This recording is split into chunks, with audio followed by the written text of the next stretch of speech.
woke up at dawn with the pelicans in flight.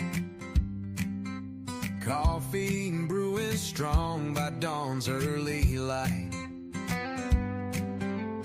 Waves whisper secrets to my open heart. The life around this water gets me off to a great start. Parrots wild, squawking loud in the old palm tree. Dolphin smiles, brighter than the Texas sun on me. We chase simple dreams, nothing fancy or grand, just honest days in this promised land. God gives rainbow horizons to those in this happy lane. Diamonds dancing on the waves, back sparkling again. Honest living, a pursuit of peace, family ties and the happiness we seek. Love, forgotten country running deep in our veins. Through the storms and the trials we break those chains. Good living brings the blessings we see. The rainbow horizons calling to me.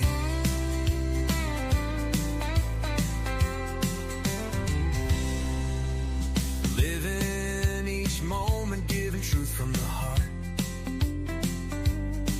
No deceptions woven, no false starts. It goes like a front porch swaying in the ocean breeze. Watching the sunset fade away with pink and blue ease. Teach the young ones right from wrong with care.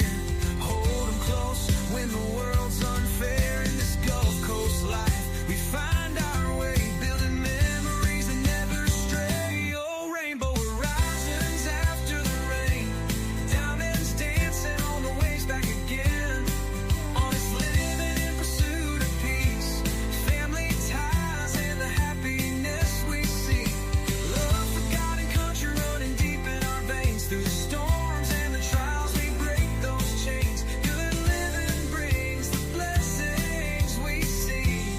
Rainbow horizons calling to me.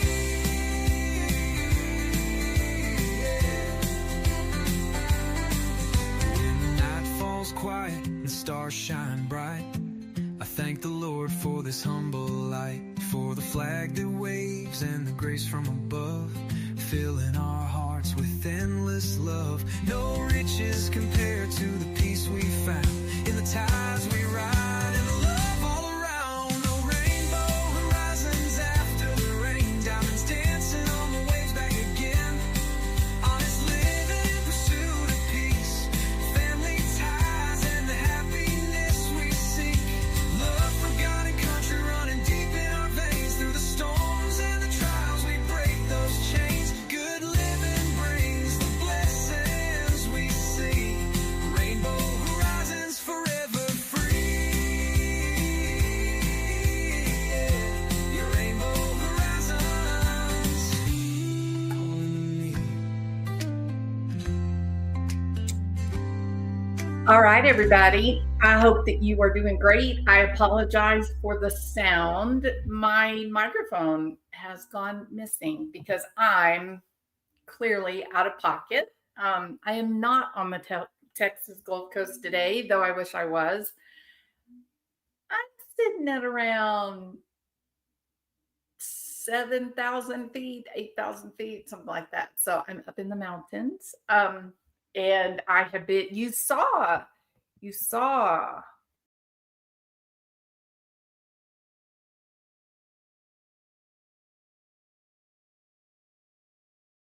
and Granny Jewels right now. Okay, so I have been taking care of little kids that have way more energy than old Granny Jewels does. And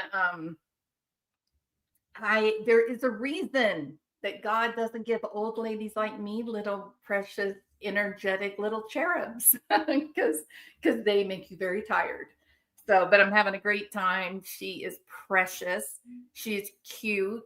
She's starting to to talk in a way that you understand her words, right? She's been babbling for a while, but now she's to a point where she can actually say real words. And so we're having a great time. It's lots of fun. It's a very special time.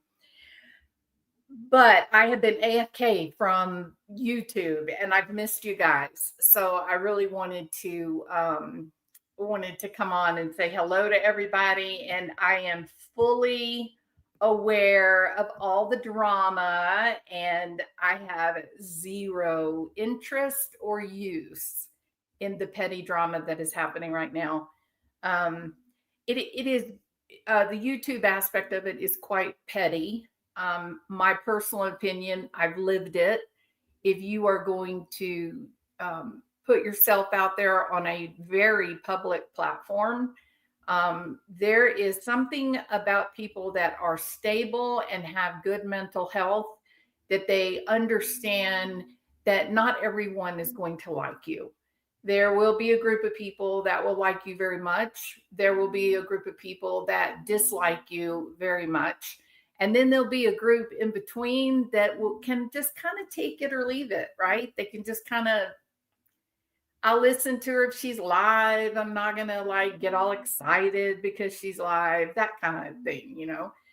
And my own personal opinion is that that's the target audience. You want that group that, you know, is interested in what you have to say, but they're not wringing their hands and giving you their money because somehow you've roped them in with emotional manipulation. That you don't want that. That creates an incredible amount of codependency and even a new brand, a new form of enmeshment. We actually are seeing on YouTube right now, we are seeing a form of enmeshment that traditionally was really something that you only saw within families. Most everybody is aware of what enmeshment is within a family unit. But what I find to be really amazing to just sort of sit back and watch and pay attention is the amount of enmeshment that is literally happening between subscribers and channel creators.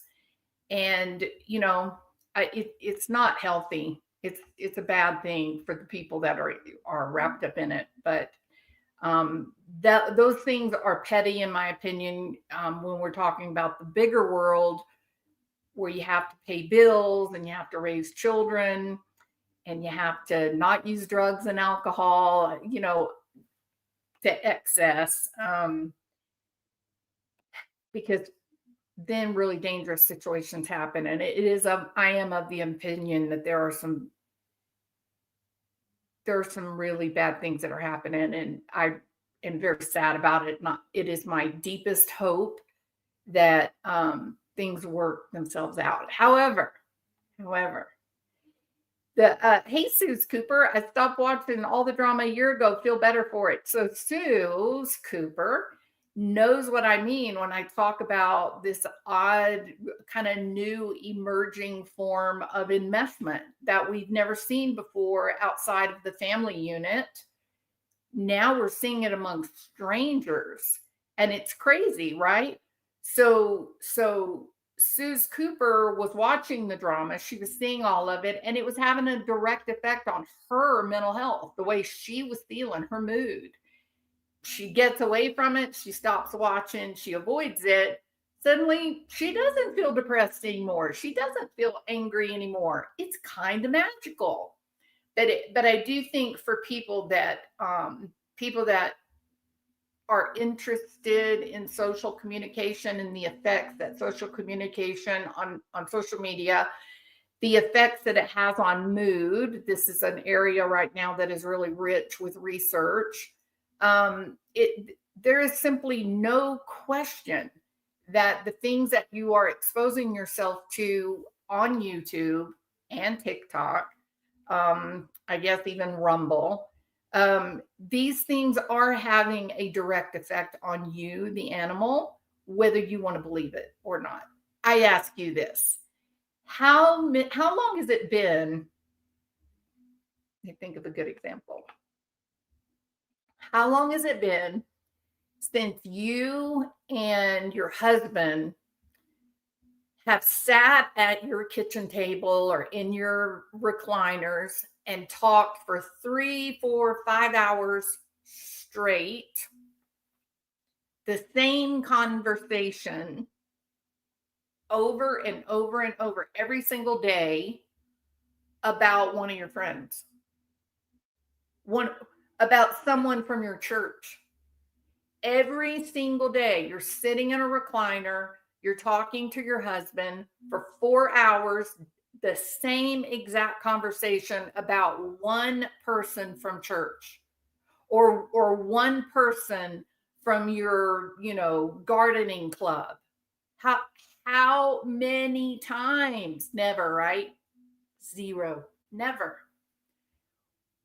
I could direct you right now to 20 channels that are doing exactly that. And I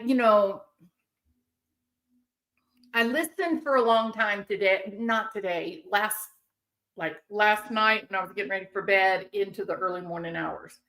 I listened to, it was Trisha Talks, and I think Rowena Sudpucker, is that what she calls herself? And there was another person on there. Can't think of the name of the other person.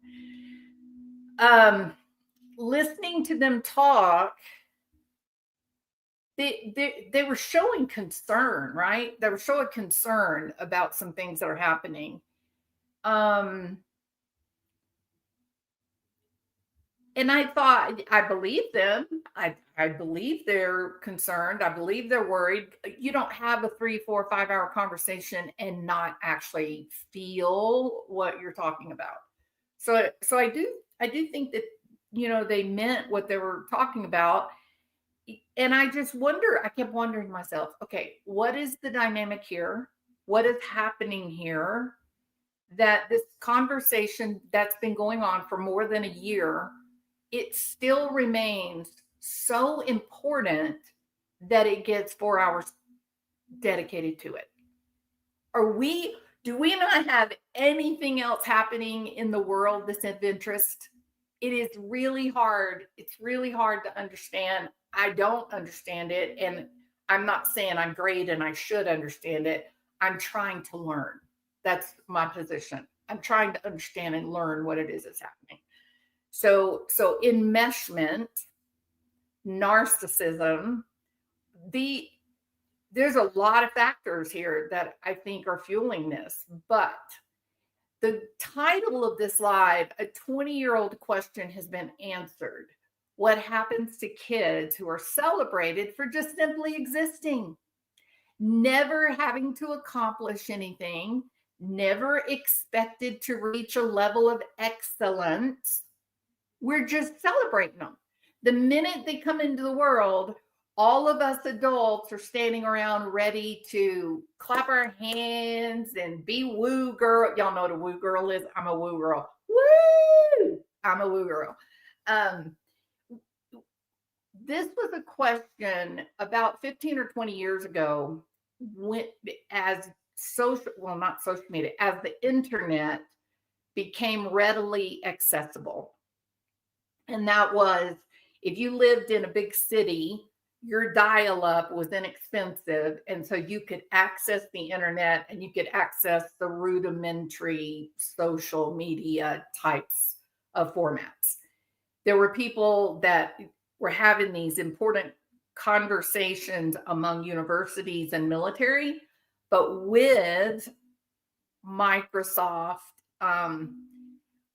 with a computer in every home, with dial-up capability, suddenly we could just have conversations, the same types of conversations that we were having when we were outside hanging up our laundry, right? We used to lean over the fence and talk to our next door neighbor for hours about things that were going on in the community and what happened at church and who was having affairs and who had babies. And now, for the first time, people found themselves able to get online in Texas and have a conversation across the ocean to someone who was in, Italy and talk about things, right? And I think over the 20-year time span, um, the conversations have moved away from family and community and have become far more political. That we're having these important conversations that affect people as large groups. Social justice warriors, social issues, politics, because those are the things that bind us together now. We're not bound together by our local communities around our local churches and schools like we used to be. Those used to be the things that we would gossip and talk about. Now we got to find something else to talk about, and here we are. So I do love the technology for talking to people around the world. 100%. There is simply nothing right now to me more interesting than marveling at Foodie Beauty. And you're going, that is so weird, Jules. Why do you care? Okay. I am blown away at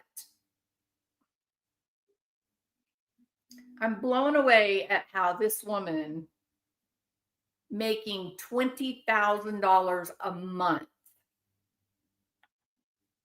That's $250,000 a year, y'all. You know what? That's what doctors make. That's what surgeons make. Okay. Well, the surgeons probably closer up toward $1 million, but 250 easily, doctor, easily, like general practitioner kind of thing. He did nothing for that. She didn't have to get special training. She doesn't have like a special skill, none of those things. But because people found her interesting. And look, I'll be fair, half or more of her lives, the people that are watching and commenting in her lives are people that are not being very nice to her. They're these fans, they call themselves reactors. They're watching faithfully. Like they've got her on blast. They're waiting with just bated breath for the next time she goes live so that they can watch. And then they can turn around and critique everything that she has said. They develop speculations. They try to predict what she's going to do. This is so interesting for me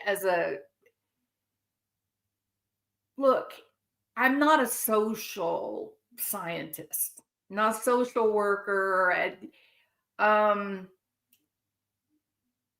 I see the clinical picture. I see when mental health goes real bad wrong, right? Like it's no, I do in my private practice. I work with positive psychology and people that are trying to like enhance their skills and be more productive and more successful and things like that. But the things that I would research or the things that I don't really know a lot about would be in the social realm, like this whole YouTube thing, these communities.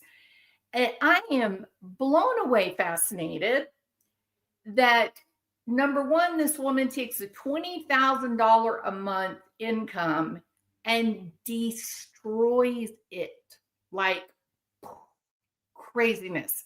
How was it destroyed? Emotions that were completely unchecked, out of control, beyond her awareness, I think sometimes.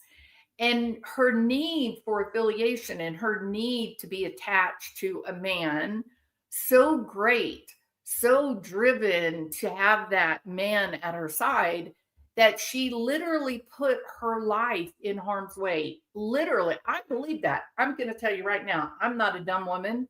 And if I met a rich, handsome Saudi prince who wanted to give me a castle and a I don't know, a Jaguar, I would be like, nope, sorry, can't. Seems too sketch.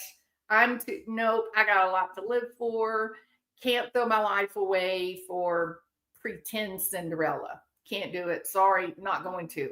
Because the culture, I lived in a culture that was like that for 10 years. I understand that their rules about marriage and how they treat women, no matter what they say on the surface, when it comes down to it, I know what doesn't happen in a court of law. And what does not happen in a court of law is the men who disappear their wives or beat their wives or accumulate women like cattle. Those men don't have to answer for anything. So, no, thank you. Don't want to take my life in my hands. I'm pretty happy where I am, right? But she was driven. She wanted this so desperately.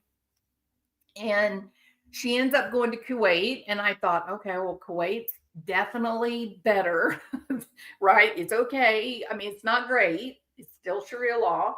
It's a Gulf Arab state.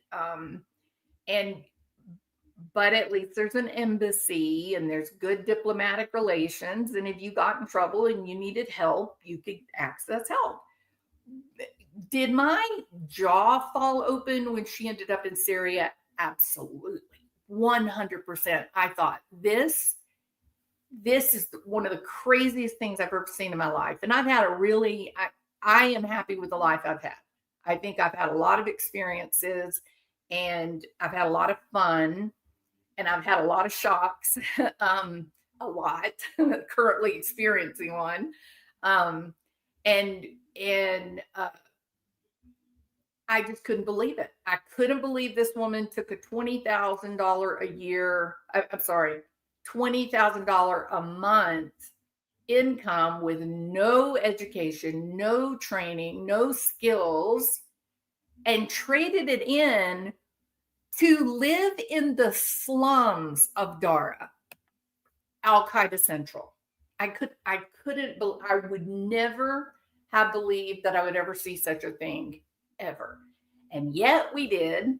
And so I've been watching and I am now aghast. I feel as if I'm surrounded by grifters. No longer are grifters required to sit on a street corner with a little metal can and pretend like they have no legs or pretend like they're blind. Please, sir, please, a tuppence for the blind woman. A tuppence for the blind woman. We don't do that anymore. All we got to do is just get online and start shit. Am I wrong, Cinnamon Hot Hot? If you need money and you have no education, no special skills, no personality to speak of, you can't sing, you can't dance, you can't pull a rabbit out of your hat, but you can sit on the internet and say, please, sir, 10,000 American dollars for the stupid woman. Please, sir, $10,000 for the logically blind woman. It's crazy. If you think it's crazy that we have people going live on YouTube in the drama crama community asking for $10,000 from subscribers, put a 1 in the chat. If you think it's perfectly okay and nothing wrong with it, put a 2. It is insane, KJ. It's, I grew up in a day you would have not been able to leave your house for the shame of asking someone for $10,000. The shame would have been horrible. Private practice, primary care doctors make less. Beauty is not mentally well. Meeser mom. Want to be evangelist.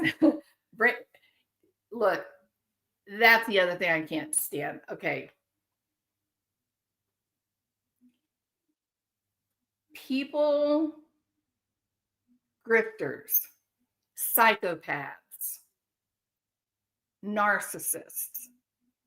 These are people that inherently understand that religion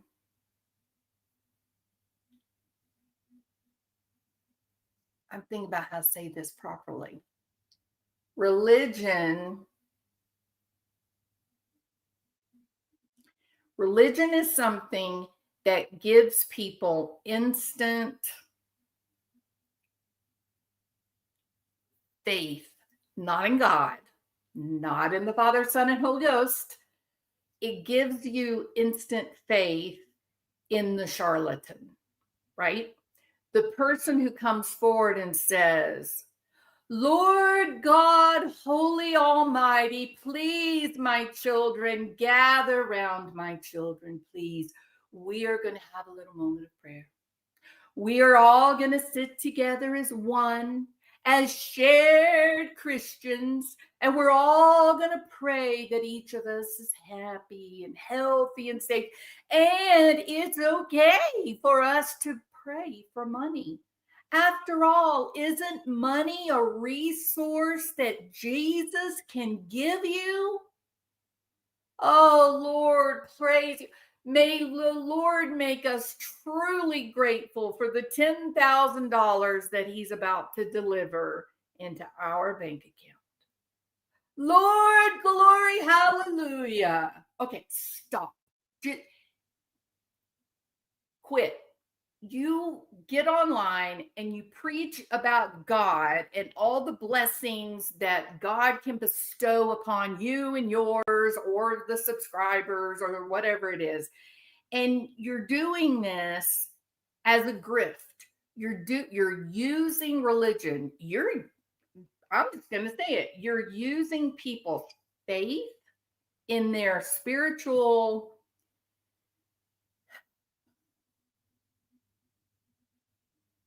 identity. You're manipulating them with something that they love and hold dear. In the same exact way, if I were to get a phone call to say, oh my God, we need $10,000, your husband has been kidnapped. He's kidnapped in the Middle East. And if you ever want to see him again, $10,000 is what you need to present to get him back.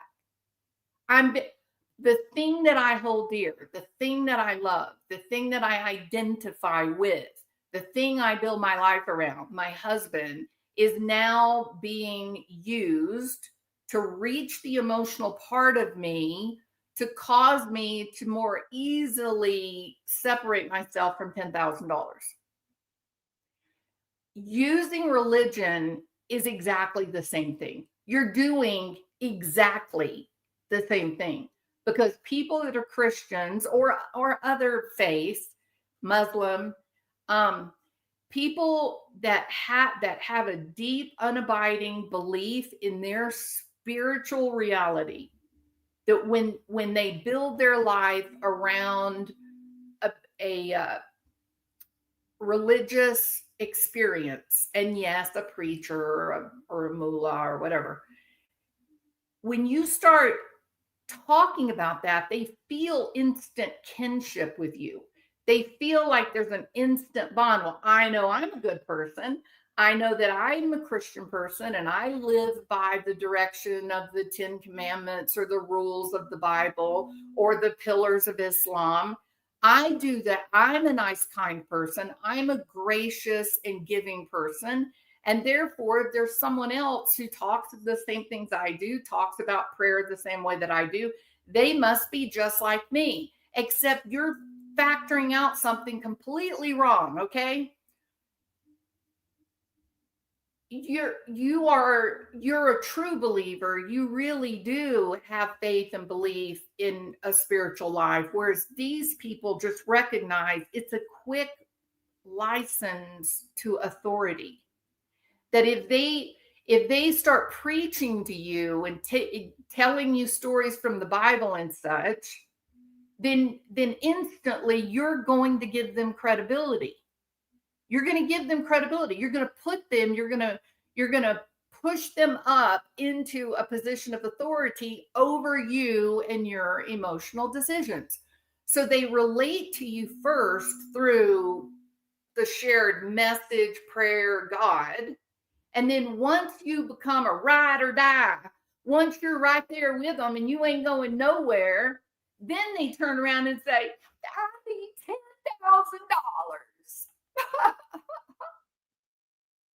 need $10,000 too. And I work 60 hours a week to get it. So I don't know. I think when you're tricking people that care about you into giving up $10,000 for your benefit, that is not godly to me. I don't know about you guys. Do y'all think it's godly? I don't think it's godly. I think it's exploitative. For Foodie Beauty, I'm just fascinated. I'm trying to come up with a position. I haven't taken a position. I don't get it. I think to myself, okay, so are you that foolish? What do they say? A fool and his money are soon parted. I don't know. Is that in the Bible? They always say, you know what the Bible says. I think there's something in the Bible about your inheritance that, a foolish person destroys the inheritance of their children, or they must safeguard the inheritance of their children. But, maybe that's some little offshoot of that. But, fool and his money are soon parted, right? So if you get $20,000 a month, and you're just having a great time ordering crap online instead of investing it properly so it becomes a money-making engine, then maybe you just decide, because it was so easy the first go around, it'll be easy to recreate it the second go around, right? So you're a woman, if you're foodie, you're a woman who believes you can have it all. You can have $20,000 a month income with no skills or no education or training at all that make you special, make you stand out. You can have the tall, dark, handsome Syrian husband who is going to worship you as he works out in the gym, and yet you eat 20,000 calories a day, and the biggest amount of exercise that you get is getting up, going to the bathroom 4 or 5 times a day. And you believe that your tall, dark, handsome husband, who has to love you no matter how unhealthy you make yourself, that he, no matter how badly you act, he has to be loyal and faithful and careful not to offend you. And then the final coup de grace is that you believe that you can go to literally the poorest nation in the world, a country that has been at war for 30 years, where there is nothing but slum and Al-Qaeda. Every other country on the planet has put sanctions on this country because they not only harbor terrorists, they breed terrorists. They raise terrorists. And to prove it, their president is in fact Al-Qaeda. So you now believe that after all this other nonsense, defying the odds, no one would ever believe, you also believe that you're going to go to a country with no running water, no electricity, no, healthy food, no oven that works in your house, no air conditioning. At your 450 pounds, your body is basically an oven. You think you can survive without an air conditioner? You get over there and you use up every bit of your available resources. You have no money left. And then you just decide, okay, well, now I'm ready to go home. Everybody, I'll be needing money for 2 seats so that I can get back to Canada. I'll be needing money for the first month and the last month's rent. I'm going to be also needing a car. I don't have any furniture, so please be sure to factor that into the money that you give me. And I'm sitting there watching. There are people in her chat donating. They're donating. And I'm thinking, my fascination is not about Foodie Beauty. I get her. She is a charlatan. She is a mercenary. She just does what she wants to do, and she doesn't care if she hurts anybody. If you got money, she doesn't care. She wants it. And don't you dare complain about it if she wants it. And there's other people too that have revealed themselves to be quite mercenary. And I'm a little ashamed of my initial judgment. No, I'm not a little ashamed. I'm incredibly ashamed. And I'm fascinated by the people that were giving this money to Foodie. Now, thankfully, PayPal, GoFundMe, they all caught up to it, right? And they did an investigation and they've taken all the money back. So she's not getting a dime of all this. But the people are still in her chat. The people are just like, oh, we'll send you money. We'll send you money. It'll be okay. Can we send it to your mom? Let us send it to Pete's. Poor old Pete's is sitting over there. Foodie Beauty has literally destroyed his life 2 or 3 separate times. And he's still there going, yeah, make a donation that's going to get me in trouble. And I'll go withdraw it and I'll go give it all to you. And I'm like, dude, if people put $10,000 in your bank account, I wouldn't give her a damn penny until she had gotten right with what she did to you, with how much you have lost in your life because of her. She took some of your inheritance money. What do you mean you're going to grift with her and then turn every dime over her? Wow. Okay. So I'm getting all emotional. Try not to do that. All right. So I'm fascinated. I can't believe what I'm hearing. This whole story about them going on a trip, 16 family members at the last minute. She says, no, thanks. I don't know, y'all. You know what I'm see, Harley's here. There's Harley. You know what? I'm almost to the point after this latest little trick with the 16 family member vacation that never was. I'm beginning to think that he is done with her, just like everybody predicted, that as soon as her YouTube channel faltered and there was no more money coming in, he would be finished. That was actually the whole reason that he found her and romanced her, was because he's a Syrian living in Kuwait. And he knew when Kuwait started changing their laws, he knew that he was going to have to return to Syria. And there are no jobs in Syria. None. Okay. Unless you want to be part of the, the killers that are everywhere with the big guns, you don't get a job there. It's nearly impossible. So we learned that he has a house. We also found out yesterday that he has land. His family has land. Oh, really? His family has land in Dara, South. Okay. And he's not Al Qaeda? Yes, he is. I know. I've researched the stuff. I've done the work for it. I worked with people giving them my research. Yes, he is. He has to be. Otherwise, he would be dead. There's no way he would be being allowed to live in that house and work on that house and fix it up if he wasn't connected to their club. All right. It just wouldn't, they shoot him. Okay. So that's one example of what happens. That's one example of what happens when you raise a kid in a world where they're not expected to do anything properly or well, or even to develop excellence in something, that simply because they are born, simply because their heart is beating and they're in the room with you, you are supposed to celebrate them. Yay! Woo! I hate this food, Mom. The spaghetti sucks.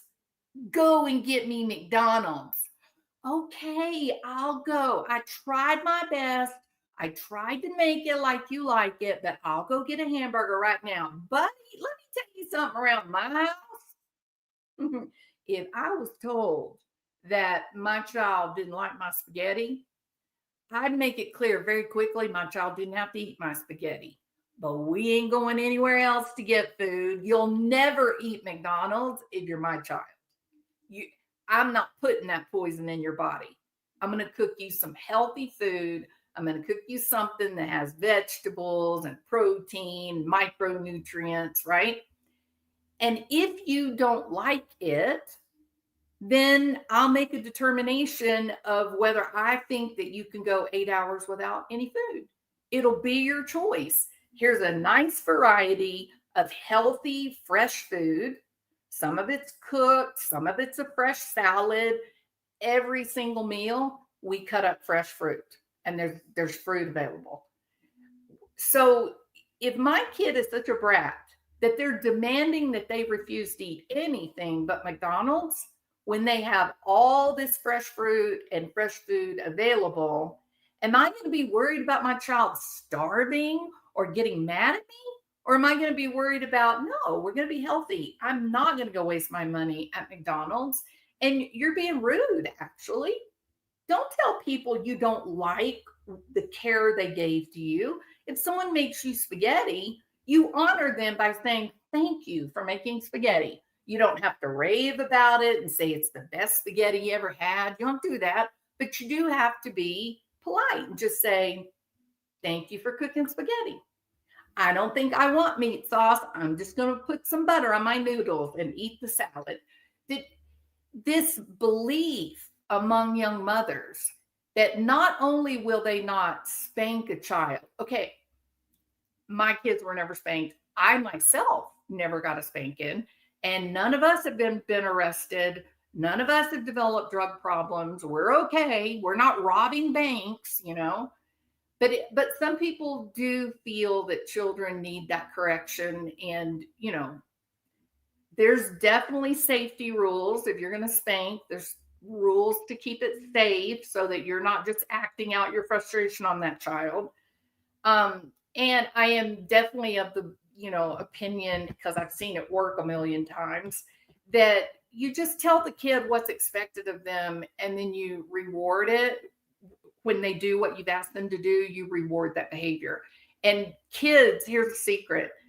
Kids want your approval. They really do. It's in their DNA.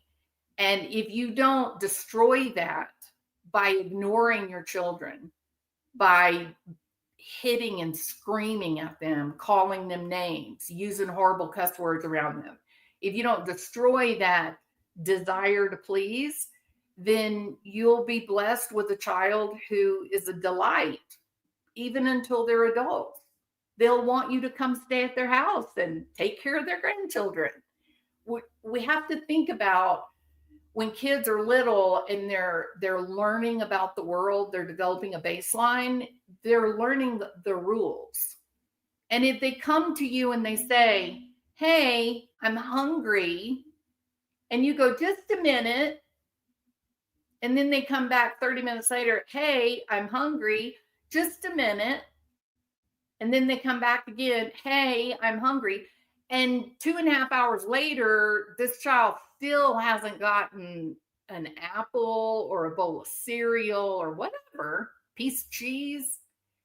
What lesson has that child learned? They've learned, number one, they're insignificant. They don't matter.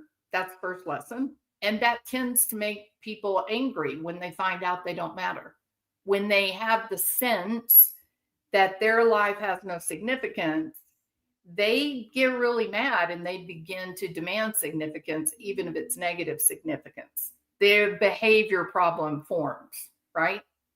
So 2.5 hours, kid needs a basic survival need, food. After an 8-hour fast, nothing to eat overnight, and now they're legit hungry, and they're asking again and again and again for food. You've taught them, not only are they not significant, they don't matter, you've also taught them that the world is an unpredictable place, that a sense of just calm safety doesn't exist in these kids. These kids feel an urgency with the slightest little need that they have. It's not like, oh, I'm thirsty. I wonder if my mom would let me have Sprite. I bet not. She's probably going to make me get water or Kool-Aid. I'll just go get the Kool-Aid. I won't even get an argument with her.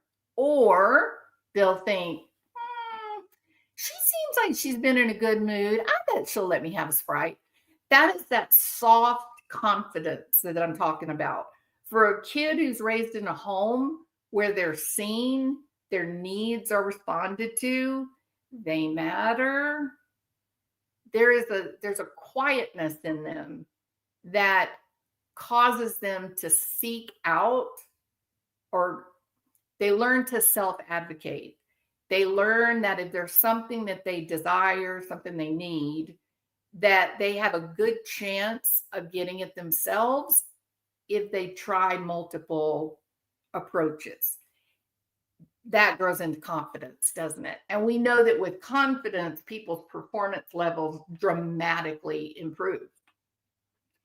Kids who have their basic needs ignored, diminished, put away, punished, those kids live an urgent life.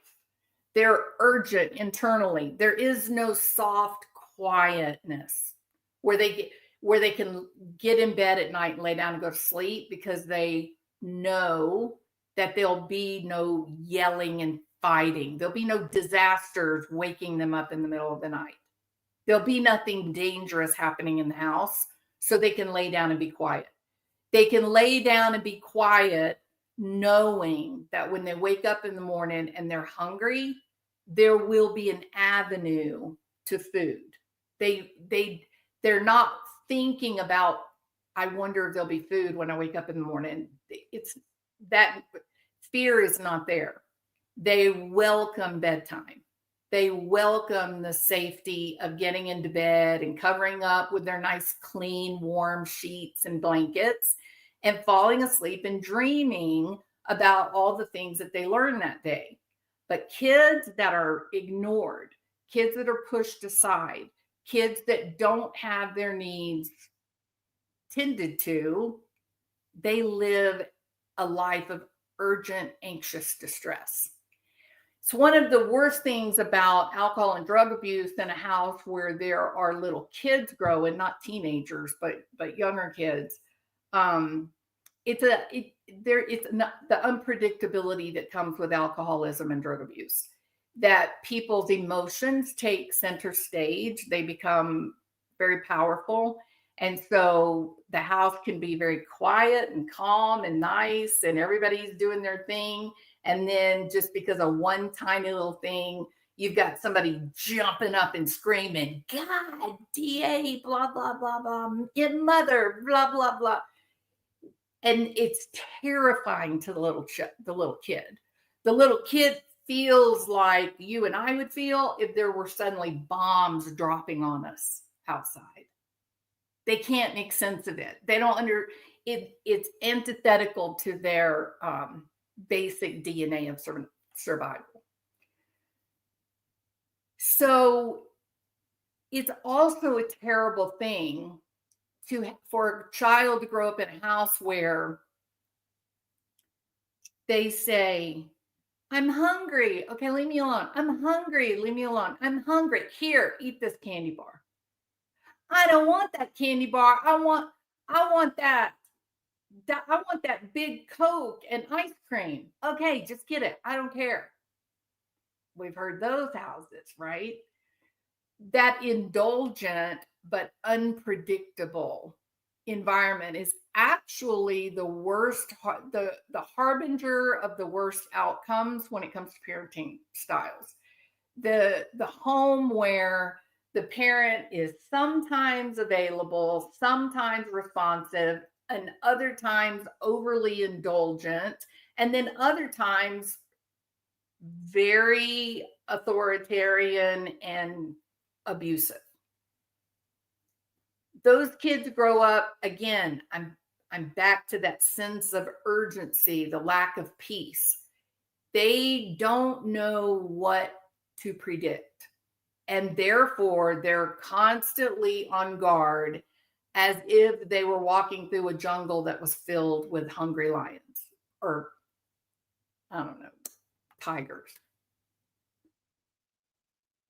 We know that the healthiest environment for anyone, not just kids, but any of us, the healthiest environment is one that there is structure and routine, because that is the child can predict what will happen next in their life. It gives them a sense of safety. So there's routine. They wake up at the same time. They eat their meals at the same time. They kind of have some of the same meals, or they know that between 5 o'clock and 6 o'clock they must do homework because someone's going to check their homework after dinner. All of these being the same exact thing that happens day after day after day creates a sense of incredible safety and calm peace, which then is the precursor to confidence. These homes that do this, they also do something else. They place high demands on the kids with high support, and that is critical. Because if you place high demands on a person with no support, no helping them, they just feel abused. It's a bad outcome. You think about your own job that you do. You know, if you were being required to work the job of 2 people, and then you find out that they take half your pay, are you going to be able to do that job? No, not at all. So same thing with kids. We want to set high expectations. We want them to perform excellence, and we're willing to help them get there. Not do the work, but provide what they need to get there. Hire a tutor, sit down with them every night for an hour and help with homework. Make sure that I don't make, let's say I've got a 15-year-old and a 4-year-old. I want my 15-year-old to babysit my 4-year-old so I can go to the bar. I'm showing low support. I'm saying to the 15-year-old, you better make those grades, damn it. You better achieve and do right. And don't you dare burden me by expecting me to help. In fact, you make those good grades while you're being mom to my 4-year-old, because I got to go do my thing. Got to go drink, party, and have fun. So high expectations accompanied with high support, that is also one of the healthiest environments. So predictable, routine, high support, high expectation. Now, if you go back to the title of this, 20 years ago, psychologists were having the argument, what's going to happen to all these kids that we are simply celebrating because they're here? We're no longer asking them for excellence. We're not allowed to give them an A+++ or 100 on a paper because it might make the other little children feel bad. No more red pens. Don't grade a paper with red pens because you may hurt that little angel. We're not going to take the little gifted baseball player out there and let him and his team win real trophies. No. We want all the little deers to feel good. So everybody's going to get a little mediocre throwaway trophy that they won't care about. And we're no longer going to spank our kids. We're also not going to ask them to do chores around the house. They're not going to get an allowance, because why should they? Why should they have to pick up all the dirty clothes in their bedroom and put in the dirty clothes hamper to make their weekly allowance? That's not right for children to have to work. Oh yeah? Don't you? Well, Foodie Beauty doesn't. Other people in the drama community that have grown litigious and hilarious, they don't have to work. No, you don't have to work anymore. There's the internet. You just have to look for dumb people willing to give you all their money for absolutely nothing of value in return. So the question that we started arguing about 20 years ago, that question is now being answered. We have the foodie beauties of the world who just believe that they are entitled to live the most messy, unhealthy, disorganized, no goal at all, and to just expect people will be exploited, and that's okay. All I got to do is pretend like I'm your friend.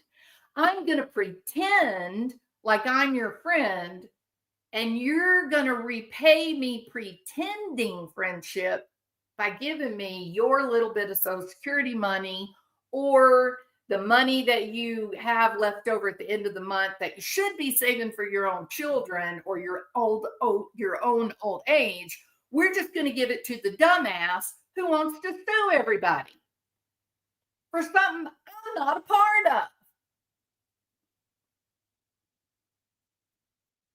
So we have our answer. What happens to people? These children that are being told you are valuable no matter what you do, no matter how you behave, no matter what you do with yourself, you matter more than anyone else. And you don't have to do a damn thing to stand out. We're just going to make you King, Lord, God of our house, and then we'll see what happens. You can throw a plate of spaghetti in my face and demand McDonald's, and I'm the dumbass getting in my Bronco and going to McDonald's to get you dinner. Oh no. I tell you what, a little kid throws spaghetti in my face, we're going to find out real fast what correction is. There's another phenomenon beyond what we're seeing with YouTube creators, the enmeshment that is happening in these unhealthy families. I'm not even going to call them communities anymore. After what I've sat and witnessed for the past 2.5 years, with the goal of I'm writing a book, I'm not going to call these communities. They're not communities. These are families. And they're unhealthy families. The enmeshment is terrifying. It's like the Adelsons, right? It's the Adelsons of the Krama world.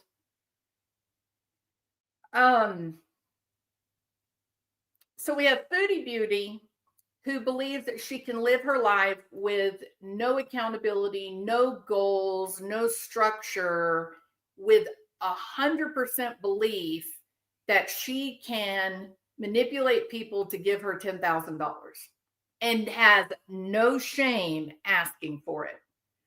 We have other people who don't like that people are saying, this is what you're doing. You are doing these things. And it's scary and it's traumatizing. And they're saying, we want to behave how we want to behave. We want to do whatever nonsensical, nutty, crazy, scary, frightening behavior that we want to do. And your job is to shut the hell up and give us your money. And they have no shame doing it. They feel entitled. They call exploitation a job. This is not a career. It's a criminal lifestyle. It's a criminal lifestyle if you promise people to be their friend. You claim that you're going to talk about current topics of current interest, and then you spend all your time telling people to hold on because you can't find it, or you're snoring, or you're drunk, counterpart is screaming obscenities. And then you sit back and say, you're losing my career. What career exactly? What career? Exploitation. It's no different than sitting out on a street corner with a tin can going, I'm blind, 10 pence a shilling for the dumb blind woman. It's no different. It's the same mindset. It's the same idea. And then I ran across this. And I was like, this is what I'm talking to. Yeah, KJ, thank you. KJ said it. Complete. Being an emotional, chaotic mess is not career oriented. No, it's a medical issue. Let me ask you guys this sincerely.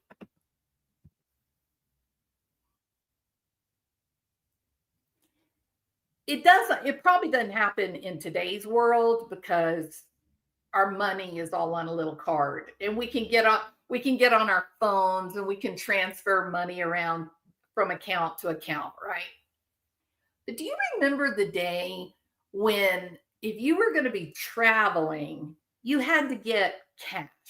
Who remembers that? If you remember either your mom and dad, or maybe you're old like me and you remember doing it.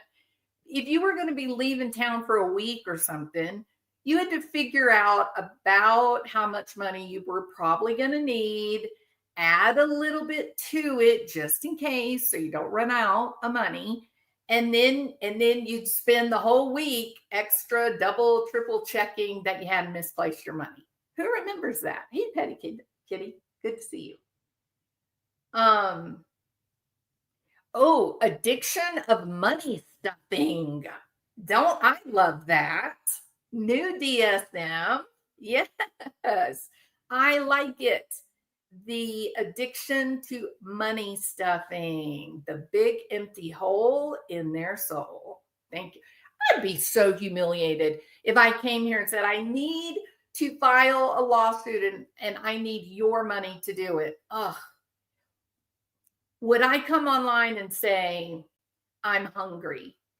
I don't have any money. My kids are hungry. Could someone loan me $100? I will pay you back as soon as I get $100. I wouldn't be too proud to do that. I would be willing to do that if my kids or grandkids, if somebody needed help, right? It's a whole different ball game when you're talking about money to sue people who are just playing your words. It's weird. I'm going to ask this question again, and I didn't see it. I'm sorry, Harley. What happens to these people in 10 or 20 years when they are no longer YouTube sensations? Are they living on the streets? Here's your answer, Harley. Take a look at Foodie Beauty. Foodie Beauty has got a real problem. The woman making $20,000 a month, $250,000 a year, only a few years ago, less than 10 years ago, she is now stuck in a hovel in Syria, in the country, ruins, dirt everywhere. She is stuck there, doesn't speak the language, surrounded by people that would probably happily cut her neck, except for Saleh has told them not to. She can't get home. She can't get home. One of the reasons why she can't get home is she kind of overplayed her hand. She said, give me $10,000. And only a few people ponied up some cash. Now, there were some big donors. Like one lady did $500, right? So, however, because she's lying, another characteristic of children being celebrated for mediocrity or mediocrity, sorry, mediocrity. A woman who never did nothing. She ain't never done nothing, right? So people are willing to give her $20,000 a month. Now she's stuck there living in a hovel with apparently 16 other people and a husband who is fully legally able and entitled to take 4 wives. Nobody's going to question it. She doesn't have an argument. It's going to happen. Those people that do the 4 wives, those people are traditionally uneducated. They're lower SMS. They the more educated people, like those people that went over to the West and went to college or medical school or whatever, they're less inclined to do the whole multiple wives. They do tend to choose women that they're actually like bonded with, and it's a friendship, a love affair. But those that are not very smart, uneducated, maybe low IQ, they're the ones that you typically would see the man walking and his 4 women behind him. That was all dressed like it was, biblical days. So what happens to these people, Harley? They end up like Foodie, in trouble. She's in trouble, like real danger. She's over there living in the house of a man that I think, by the looks of things now, since she no longer is making money on YouTube, I think he hates her. I think he holds her responsibility for the disaster that his life has become. And I think that she's scared of him. The reason I think she's scared of him, they were supposed to go on this trip. I think she got to thinking about it and got scared that she was going to be disappeared during that trip. And she refused. She stayed. I can't even imagine this, guys. I can't imagine. She stayed in her little hovel, bombed out little house alone, surrounded by Al Qaeda. You can't make this up. You can't make this up. I'm going to be clear. Me and my daughter, I would never have stayed alone at my house. And I had like a giant villa with these like 14 feet wrought iron gates. We had like a person that sat in this little house in the front yard, the guard shack, right? We had a couple of like cooks and a couple of maids and drivers. No, my husband, one time he said, there's so many people here. Why are you so scared to stay here for a week? I'll be back. And I was like, those people that you're looking at saying, oh, they'll protect you. Why the hell are they going to protect me? If they can take me and my daughter and ransom us for big money, they will, because they're all hungry too. So no, if you are leaving and won't be back for a week, then we are going to London. And that's what we did. We went to the Holiday Inn in London and stayed for a week and had a beautiful, beautiful week, little vacation, me and my daughter. So no, I wouldn't. The fact that she stayed there was dangerous. And the fact that she was going to go with them would be dangerous. She is in a lot of trouble. I really was quite surprised that she didn't put aside money. Like my mama used to call it crazy money.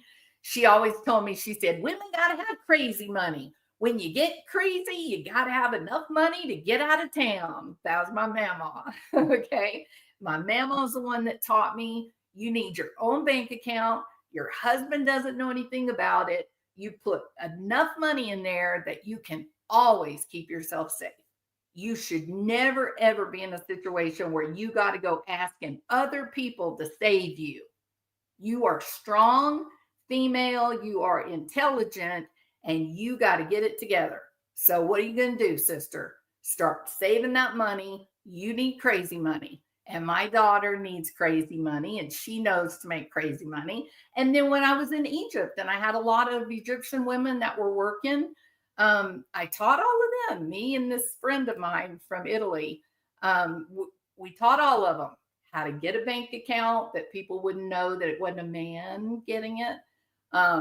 Get a bank account, save your money. Do not tell the men in your family, not your dad, not your brother, none of them, that you have that money.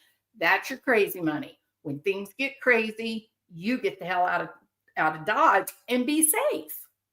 And I still hold by that. Still hold by that today. You got to have your crazy money. So we're watching Foodie Beauty experience the circumstances of believing that she didn't have to do anything. All her needs would always be taken care of. She's finding out now that being celebrated just because you're alive, being indulged, being given whatever you want because it was easier than being a parent, she's about to find out what real danger is, I think. I think she's scared. I think she's scared. I think that's one of the reasons why one day she's giggling and laughing, and then the next day she's sad and down in the dumps, and then the next day she's angry and yelling. Have you donated? If you don't donate, then you can just kiss my ass. Just get out of here if you're not going to give me money. Why are you guys calling this donations? I'm just curious. When I hear donation, I think about like a person whose house has burned down and they've lost everything and they legitimately need help for survival. When I hear donations, I think about things like someone's child has been diagnosed with cancer and the parents aren't going to be able to work because they're going to be at a hospital, right? It takes a village to raise our kids sometimes. There's legitimate circumstances that happen that we all need to get in there together and give to help, right? Or when a kid goes missing, people are willing to spread the missing posters or print them out or go put them up. But that's the village it takes. You don't have to have access to my money for your stupid petty lawsuit. No, that is not taking a village. Absolutely not. All this hate that gets directed over towards grannies watching. In case I missed something, wasn't it she that was sued first? Am I wrong about that? She got sued. She was the defendant. She won as a defendant. So why are we angry at her? And why in the world is she going to now be sued again? Because she won? Defending herself? I'm just over this. Ugh. So I ran across this little clip on Twitter, and it's so interesting. Whoops. I didn't mean to put my old mug up there again. Sorry about that. There we go. All right. So I ran across this on Twitter.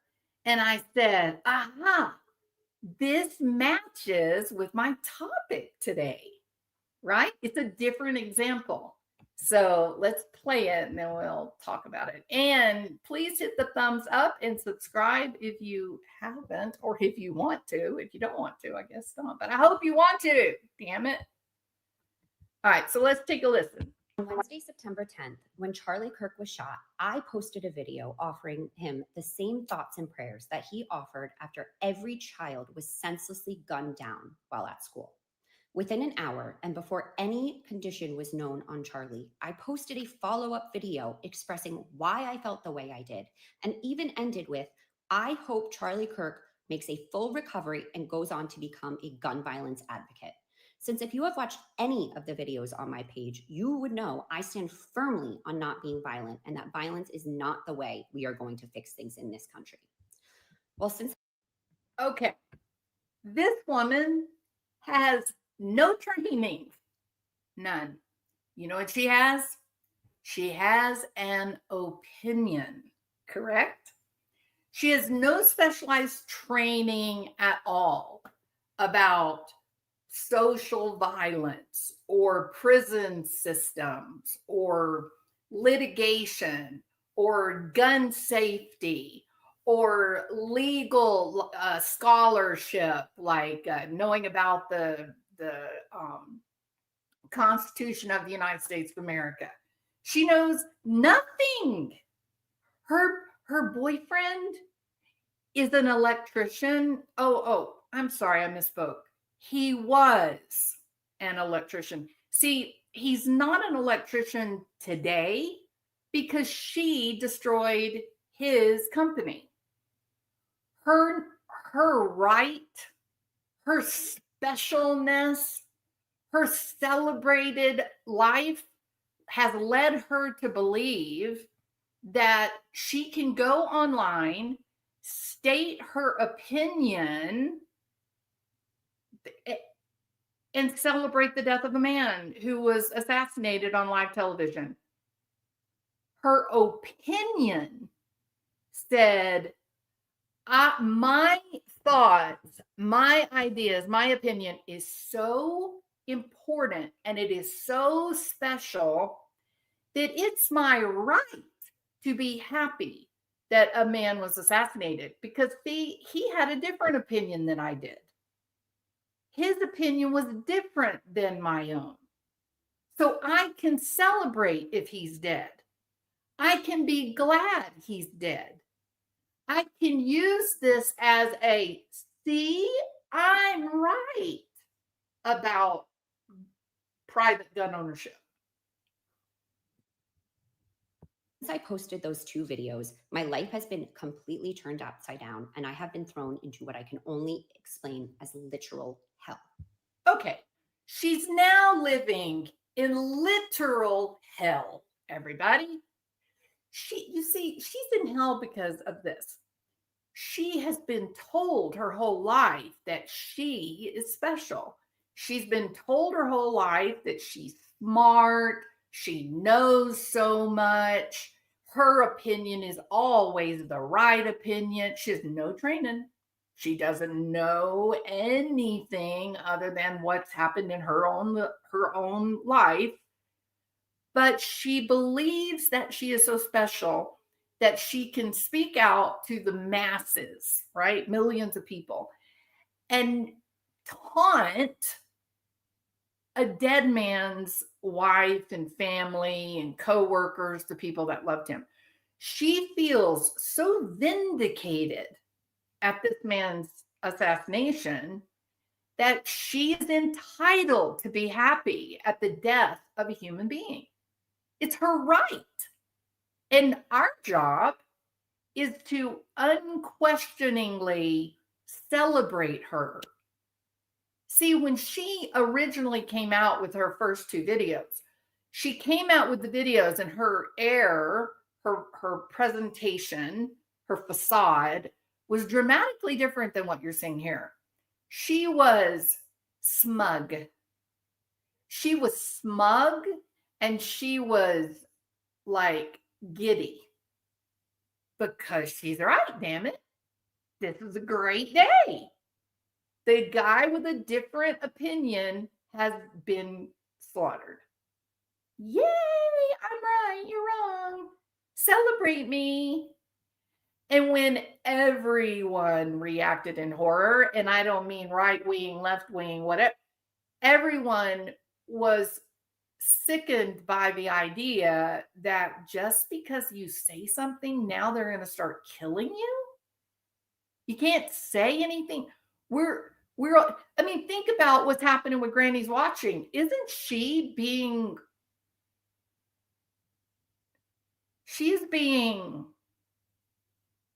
threatened to stay quiet. What do you think the deal with the Charlie Kirk assassination was about? You guys better be quiet. You better stop giving your opinions online. You better stop talking about these things. We don't like it. It's antithetical to our opinions, and we're going to take some action. So So once the people said, wait a minute, wait, crazy lady, you can't be happy that someone is killed because of an opinion. You can't. It goes against humanity, like the bigger world out there. There is simply nothing more precious than human life. Period. We don't just go around knocking people off because they happen to say something that we find inconvenient, or it just simply makes us look stupid. We can't do that. And yet she has no idea, y'all. Look at the anger. She is literally enraged that her opinion was not celebrated. It still hasn't occurred to her that speaking out on the death of someone should be respectful because their wife and their children and their parents and their friends, their coworkers loved them. And those people are in deep grief. And they are, yes, living in hell on earth. His wife and his little kids were there and saw it. Actually, they were only feet away from him when it happened. I would be willing to bet they are experiencing real hell. Who wants to bet that the wife, I don't even know her name, that she's actually living in hell on earth? But this woman believes that she is living in hell on earth because people did not like that she celebrated his death and they spoke out. She in no way sees the vast dichotomy. She's still so entitled. First, my address was leaked, and then all of my family's personal information followed. My boyfriend's company, again, I said he's my boyfriend, he is not my husband, that has absolutely nothing to do with TikTok, with my TikTok account, or social media, or politics in general. Charlie Kirk had opinions that had nothing to do with a shooter's bullet in his throat. So what is your point? People reacted that you were spreading something that most people find egregious. You don't celebrate the tragic death of another human being. Even if you don't like the person, even if you feel like that person's death may make things easier in some way, you have the dignity not to celebrate. Has been defamed and slandered. Calls and negative reviews started pouring in by the thousands. Someone showed up to his company, entered his private office, and verbally assaulted him. Verbally. My child and my family's lives have been threatened thousands of times. Okay. Your boyfriend had somebody cuss him out in his office, right? You and your child, you guys have been threatened, correct? Charlie Kirk and his wife and his very small children within feet of him literally had bullets shot at them. No one is upset about you. The very fact that you don't recognize that your opinion in this means nothing because it was so egregious that you would celebrate a political assassination of someone that believed something different than you did. I have received text messages and emails saying I should be raped and murdered and that people are coming to my house, say my address, and then say they are coming to spray it with bullets. MAGA protest. And how do you think Tucker Carlson or Sean Hannity or Candace Owens or any of the Trump family, how are they not terrified? Does it not scare them that people like you call them Hitler, the most horrible human being that ever lived on this planet, ever, did psychopathic mass murder, you call them Hitler and believe that it's not going to incite people that are unstable to act out in horrendous ways? Are they not frightened? I'm having a really hard time listening to her and her. Look, I'm not going to kid you. I'm sure she is afraid. If I was living through what she's living through, I too would be terrified. Now, I would like to think that I would be smarter than going live to nanny boo boo when someone was so heinously killed. But if you put all that aside, I'm struggling to understand why this social media influencer, why she believes that she's entitled to dignity and respect when she won't do the same thing for politicians who are very public. There's no difference. There's no difference between this woman giving her opinion versus somebody running for office giving their opinions about or telling what their platform is and what they're going to do. And I'm talking about on both the left and the right, all the way across the board. Look back at the original title of this live.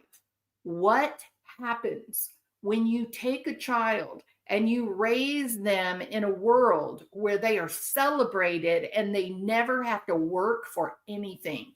They never have to work. They never have to show excellence. They never have to do anything that's particularly noteworthy. They're simply told, you're amazing, you're the best, you're the only one that matters. And then you unleash this overgrown, selfish toddler onto the world to say things like, oh, well, your presidential candidate is Hitler. This is what happens right here. You're looking at it. She is convinced that she is right. She is convinced that half of the country are psychopathic deviants. And you want to know the real truth? The real truth that everyone in the country, left or right, everybody's right. Everybody chooses a political position that is a reflection of their own needs, their own experiences growing up. There's nobody out there, well, maybe a handful of real creeps, but the majority of people are healthy, normal people, and, they're choosing their politics based on what they believe will make the world a better place for everyone. That is the truth. And when we try to demonize half of the world, with the other half saying, I'm the only one that knows the right answer, so you either listen to me or you get the death penalty, then you end up having what we saw the other day, a guy who he talks for a living. He's just a talk show host. And half of the country hates what his opinions are and what he talks about. And they gave him the death penalty with no trial. Most of the things they say about him, I can't find the shows where he said, oh, it's good for you to die. It is people who have been convinced that they are special and their opinion is the only right opinion, and you better believe it because they are entitled to harm you in the worst, most egregious ways imaginable. But again, this isn't a political statement. This is, notice how entitled she is. Notice how she really, really believes she has been wronged. And she is not giving not one thought to whether she may have actually wronged someone else. Protesters have shown up to my house, driven through my private neighborhood, sent me hate mail, left notes on my boyfriend's office, and my own neighbor has offered to share my whereabouts with the internet. Yes, you heard that correctly. My neighbor has offered to share my whereabouts with the internet. We have been traumatized and stripped of our privacy, all because I said Charlie Kirk, who did not believe in empathy himself, did not have mine. I think the most ironic thing is that my life and my family's lives have been torn apart over my words on the internet by the very people who support Charlie Kirk and are always yelling the loudest about their First Amendment right. This woman literally just compared her life to Charlie Kirk's life. He's dead, honey. I don't know if that escaped you. I don't know if you heard the news. He didn't survive. What do you mean that you've been treated the same way Charlie Kirk was treated? You haven't even gotten close. And freedoms of speech. And while I realize and believe strongly that words have consequences, there is nothing that I did or said that even deserved a percentage of what happened to me. And I'm just curious, and I wish that you were really here in real life. Did Charlie Kirk deserve to die? Did his wife and children deserve to watch him die in such a horrible fashion? What do you mean you didn't deserve the backlash that you got when people said you're being horrible? Like you don't celebrate an assassination. One of the reasons is because then all the other crazy people out there, they're then inspired to do more killing. But you're so right. Your opinion is so right. You probably hadn't even thought of that, have you? All you think about is just what Cattywampus said. I'm special. I know more than anyone else. I have an opinion. And now I'm going to use this to get more clout, to get more people to come and either watch me because they hate me or watch me because they agree with me. But either way, nothing matters more than my subscriber count. Oh, it's so obscene what this platform has rendered. And my family. And I know I am not the only one whose life has been destroyed over this. No. Hundreds, if not thousands of other content creators on this very app have been fired from their jobs and doxxed. And I must say, that really terrifies me because it makes it clear that these people only want us to have the First Amendment right and freedom of speech when it fits their narrative. That is not the country. I'm struck dumb by that last little bit, right? He was the one that was killed. He was silenced, not you. You're not silenced. You can continue to talk, and you're proving it right here. Your freedom of speech has not been taken. You still have a channel. You still have an opinion. You still have a microphone. What you're wanting, you want freedom of speech without consequences. You want freedom of speech that you are so brilliant that when you state your opinion, no one else has a right to disagree with you. That's what you're wanting. But it's not how it works. And I hate to point it out, you didn't lose your life. Charlie Kirk, his wife and children, they lost their lives, not you. Okay. So another example of someone so entitled and special that she can't even see it. She can't discern that what she's saying is just ludicrous. Like she's literally saying exactly what happened to Charlie Kirk. It was so weird and surreal to listen and watch. This clip, watch. I made a whole little thing just for this clip. Y'all ready? Here we go. Uh-oh, you can't see it. I'm no good at the internet. I'm sorry. That's supposed to say warning. Okay, why didn't that come off? Hold on. There. Trigger warning, y'all. That's a country trigger warning. It's actually It's actually kind of like Halloweenish, isn't it? All right, I'm trying to get ready for Halloween. But here's your trigger warning. Okay, this one is uncomfortable. All right. Let me stop my little trigger warning here. If you like the trigger warning, put a 1. I like it. It's cute. All right. So here's a trigger warning. All right.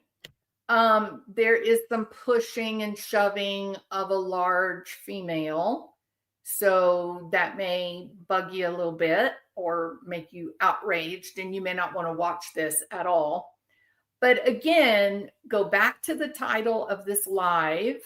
20-year-old question has been answered. What happens to kids who are celebrated for no accomplishment? Okay. I like being hypnotized ahead of time by the stay and be traumatized, right? I should have asked for money. Damn it. I should have put it up there and said, the only way to save your soul is to donate $20. That's what I should have done. Thank you, Snickers. Yeah, Erica Kirk. Okay, no disrespect. My old brain missed. Thank you for that. Yeah, Erica Kirk is the wife of Charlie Kirk, and she was there and witnessed it, and her life will never be the same. Unlike this, self-entitled woman who just told us all about how all the bad people don't approve of her. All right.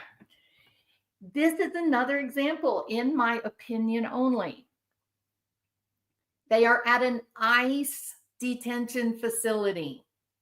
Not only are these federal agents, but there's United States military there. All right. Okay, let's think about this for a minute, please. Are you supposed to go up to a police officer or a federal officer or a military serviceman or woman and bump your chest into theirs as they're holding machine guns? Is that okay? Question. Who believes it's okay to play in the road or to lay down and take a nap in the middle of the freeway or to sit crisscross applesauce with all your friends and see what happens? Is that normal? Is it safe? Is it okay? No, of course it's not.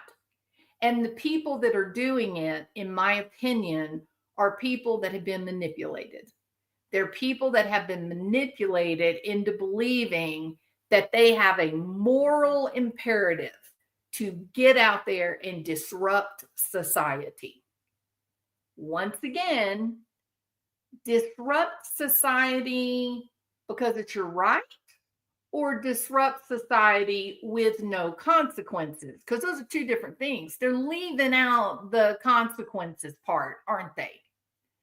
So in my opinion, this again is featuring people that were raised in a way that said you can do whatever you want because your thoughts and your opinions are the only right thoughts and opinions. And all the people that have a different opinion than you do, they're all deplorables. They're all people that are like Hitler. They're all people that should be erased from the planet. That's who I think these people are. All right, so we're going to play this for a second.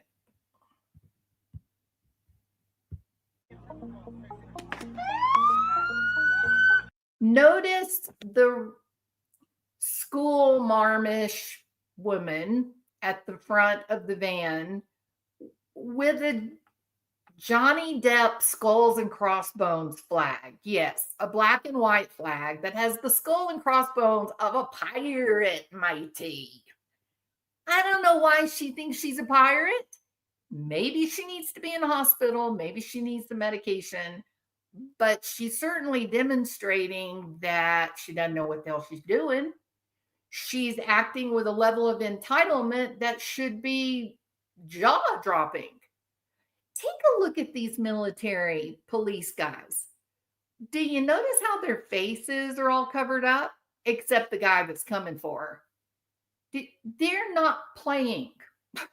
Okay. They're deadly serious. They will hurt you. And if they accidentally kill you, they don't care because you are the dumbass that put yourself in front of a moving vehicle. But watch this, and then I'll tell you the outrage that the the people that celebrated the death of Charlie Kirk had immense outrage at the way this poor innocent woman was treated.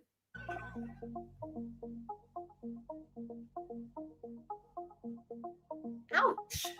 Yeah. You know what? That's my first clue. You know what the clue is? Go home. You're in over your head. These boys, they ain't playing. You know how I know they're not playing? I'm about to tell you how. Did you notice how that woman just got manhandled and thrown about 7 to 10 feet from the van? Yeah, there's a melee, right? There's an unprotected woman, didn't have a helmet on or anything like that. She's just been thrown into the concrete. More are coming for her. But take a quick look at our United States servicemen that are standing there. What are they looking at? Are they watching the chaos? Are they paying attention to the lady that got thrown on her behind? Or are they looking for danger? Yeah, you know why? Because they've been in Afghanistan, okay? Because they're the real deal. Because they don't really care if she's dead. They don't care if she's bleeding. They don't care. They're going to let those 3 servicemen take care of her because their job is to protect. Look at them. That is ominous right there. Those are 2 highly trained soldiers.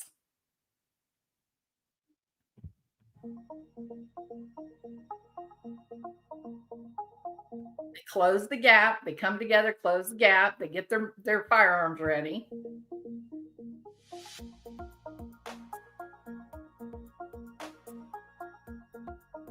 Now look at this genius. Little miss, I have an opinion. I'm going to say whatever I want to say, and I'm going to act as stupid as I can possibly act, and you don't have any right to talk about how stupid and entitled that I am. My mom celebrated me. I got a trophy for T-ball. I'm special. Oh, what? Did she learn from her mistakes? Oh, she still knows more than our military. Okay, well, let's see how it goes.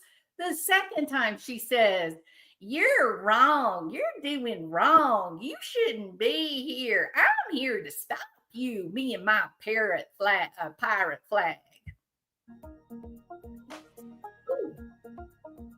Ooh. You're a man. You can't hit me. Men are not allowed to hit me. I am simply stating my opinion, and I'm right, and you're wrong. So I'm not scared of you. You don't scare me. You should be scared. He's about to make you scared. Look how dumb she is.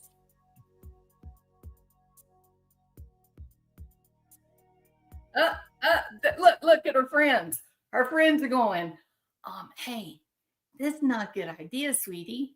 Like, I appreciate your passion. I appreciate your need to give your opinion and to tell those guys, that they're doing wrong. I appreciate that, but I think we should maybe do something a little safer. I don't think we should do more. I think you've done enough now. I think it's okay to change the topic and quit thumbing your nose at people that can hurt you. Soldier and protector first. There you go. And that's exactly what they're doing.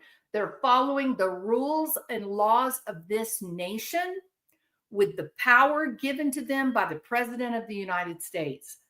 Who is she? Oh, I know. She got a trophy at T-ball, didn't she? Bet you anything she has not.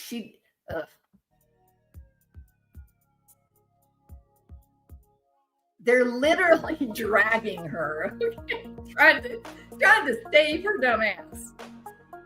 They're saying, don't go back over there. We don't want to get it. Oh, man. And the soldiers finally had enough of her. They finally had enough of her mouth. They finally had enough of her threats. And he comes for her.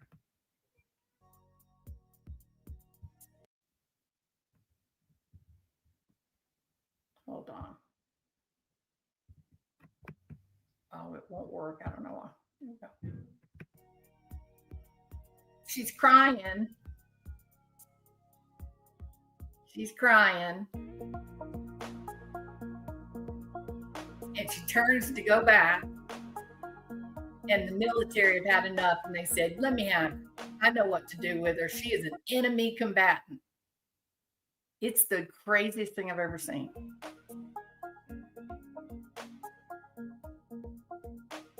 Just a game to her, nothing more. No reality. And the coup de grace, there it is. But I don't understand. I have freedom of speech. I can say what I want to say. If I don't like what you're doing, I can say that. Yet you can go vote. You can write articles. You can make you a YouTube channel and tell how you feel about whatever political party is doing that you find egregious. Right now, ICE is egregious for rounding up the illegal immigration. A few years ago, people were horrified that millions of illegals were walking across the border. Everybody's been outraged in the past 10 years. Nobody's been wronged. It goes cyclical. Everybody gets their turn, right? So the idea that this woman is so entitled, she is so firmly convinced they won't hit a woman, that they can't tell her what to do, that nothing matters more than her right to interfere with a lawful activity that they're doing. And she has no awareness that she's wrong and that she is actually putting herself into a dangerous situation. So they arrested her. And she left crying, completely unaware what she did wrong. So you can see she's asking them, why are you arresting me? What did I do wrong? You put them in danger. That's what you did. Police, federal agents, and active military in danger. And you can't do that in this world. All right. Yeah, Candace has got a lot going on, doesn't she? She does. Yeah. All right. So the title of this, okay, why am I not showing up on the screen? Not that I want to be on the screen. There we go. The title is What Happens to Kids Who Are Raised in a Way That They Are Celebrated for Simply Being Alive. These are all examples. I've given you examples of people that don't see the connection between goal setting, hard work, and accomplishment. They're simply entitled to say what they want to say with no kind of backlash.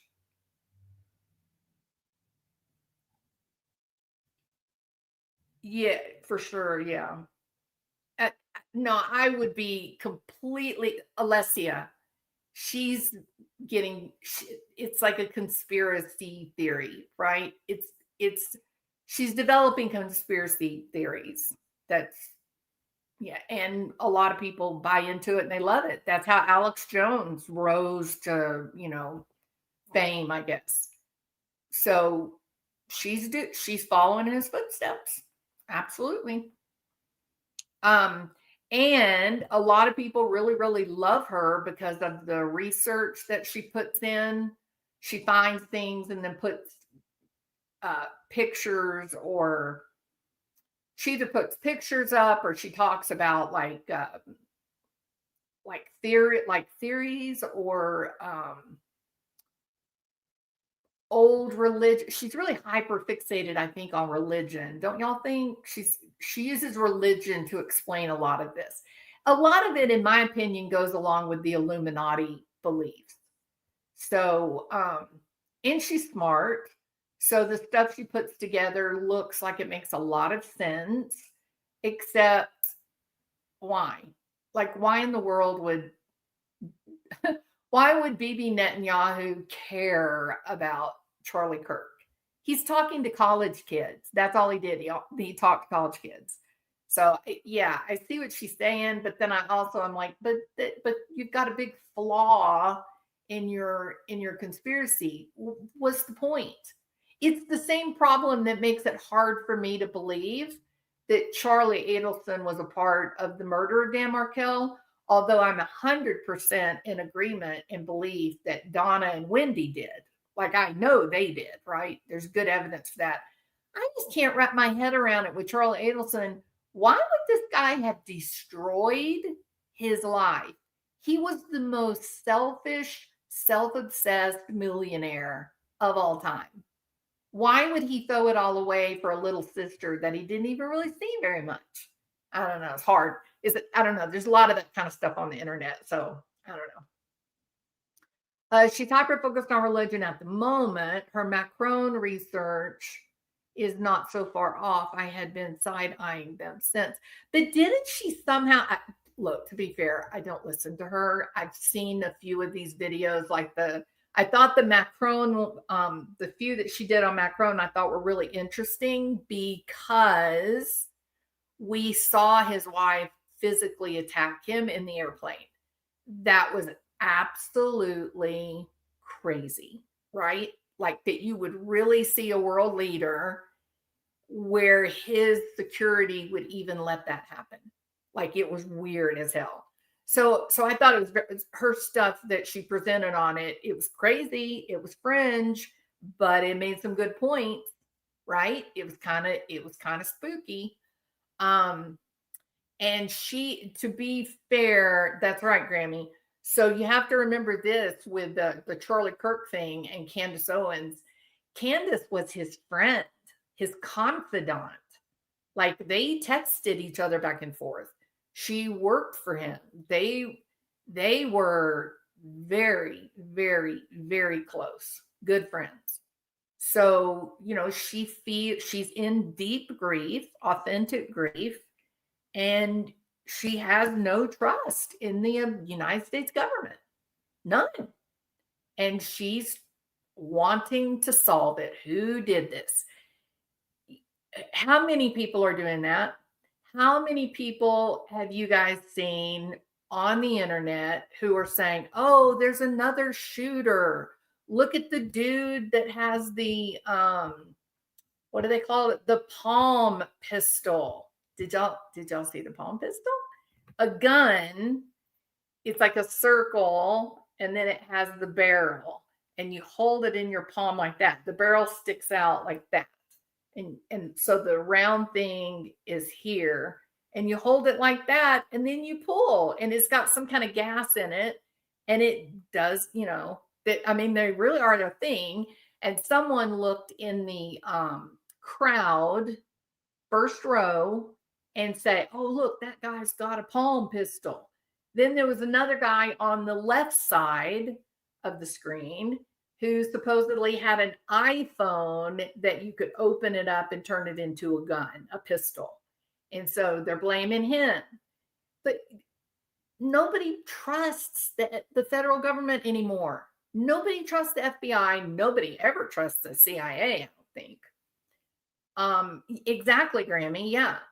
So I think the Epstein files not being released, again, we're just right back to where we were. Nobody believes the Justice Department. Nobody. Not the Republican side, not the Democrat side. No one believes it. And they have been shady, in my opinion. So that's her friend, y'all. That wasn't someone at one time she was friends with. They had direct texting to each other even a day before he died. They worked together. They vacationed together. That was her real, true friend and confidant. That's true. And of course she's upset. Isn't she the only one showing that clip of the guy taking the camera? I don't know, Sketty Nona, where I saw the one that had the camera gun. Is that what you're talking about, the camera gun? The place that I saw that was on Hawaii Real Estate. The man that did all the videos about the Maui fire, but he also sells real estate on Maui. He had it up. This was actually kind of weird. He had it up. I saw it yesterday and I slowed it down and I was going to record it on my Canva because I wanted to try to like really, really zoom into the hand and then clean it up so it would be blurry. And while I was in the process of doing it, the video went down. So I just thought maybe they went ahead and maybe those were all taken down as conspiracy theory. Maybe it was removed like that. I don't know. But I didn't do any videos about the Charlie Kirk murder. I think it's frightening that the divisions in the people have gotten this bad. It scares me. And I don't think that the big fight, now I'm going to show my conspiracy theorist. I don't think the big fight is the left against the right. I think the big fight is us against them. I think there is a special group of people that control the government. How else do you explain Dick Cheney endorsing Kamala Harris? And, I think they sow discord. I think they want us disagreeing with one another because as long as we are socially opposing one another, it gives the politicians something to say, something to fight about. So, Charlie, oh, there you go, Grammy, coming in with some real information. Charlie was saying release the files. So now it's a big conspiracy that it's an inside job. Aha. The crime scene not being secured, things being removed from the area. What did they remove from there? See, I didn't watch it. I was very sad the day it happened. I don't know Charlie Kirk. My sadness is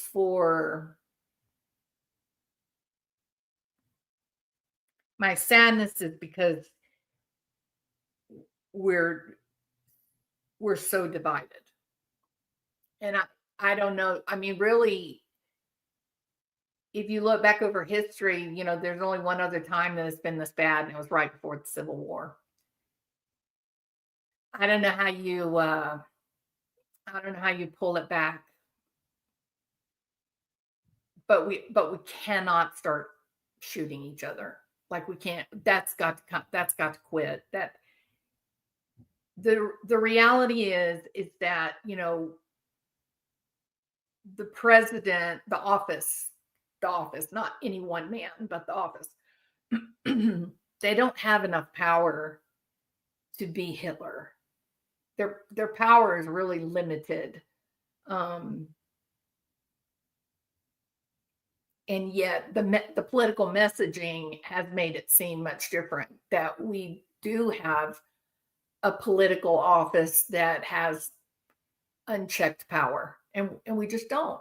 One of the ways that they made it look like the presidency has unchecked power is by saying, you can't lock down the border. Look, what does he think he's doing? Well, actually, the only job that is described for the office of the presidency in the Constitution is the safety of the nation and the people. So it actually, the borders is 100% the job of the person who's in the presidential seat at the time. So, but they don't really have a lot of pull with like the economy and jobs. They can't tell the Fed that with the money supply, they can't tell them what to do. But it gets all of the facts get mixed up in the political games.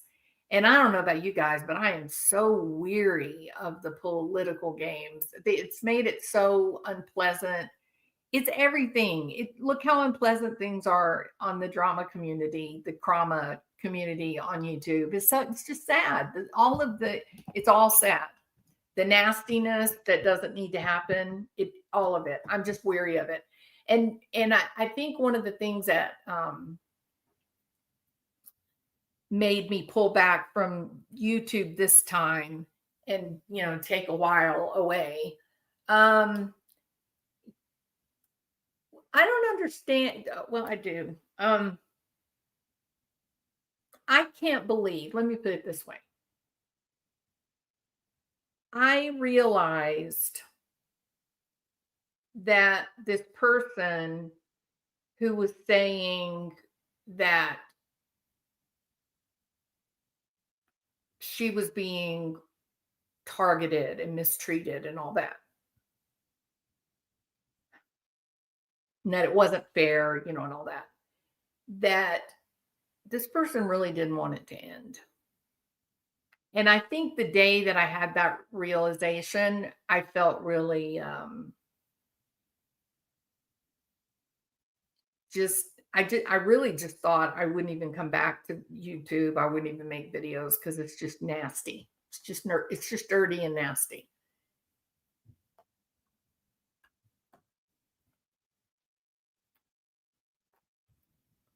But it doesn't take long to look at the views.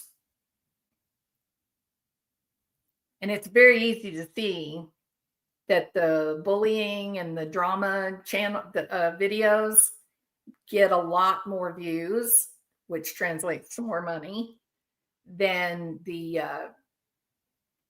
legitimate content, if there is legitimate content.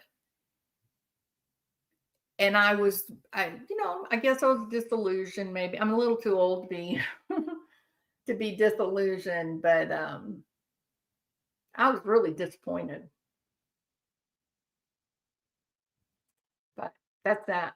So no, Peachy. No, I hate butterflies are free. See, every time butterflies comes in, my brain starts singing Elton John. Who else has that phenomenon? Butterflies are free to fly, fly away, fly away. I know. Someone saved my life tonight, Sugar Bear. All right, Ladybug Baldigo. Damn, that's a good name. We are in a different revolution with older communists teaching young people. Education was taken over by communist brainstorming. Young people really thought it was making the world better. It's so sad. Yeah, for sure, Ladybug. They passionately believe their opinions, right? They are passionate about it. Yeah. Thank you. I'm an OG. Thank you. That realization was hard for me because I genuinely like this other person. I did. And then I saw it and I was like, crap, that's bad. So, and then once you see it, right? Once you see it, you don't unsee it. And it's bad. And now I'm going to say it this way.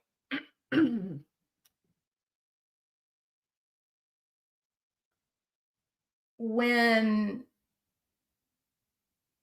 when someone is on the knot, when they're using opiates at a really high dose, um, they are they're on the verge of dying, right?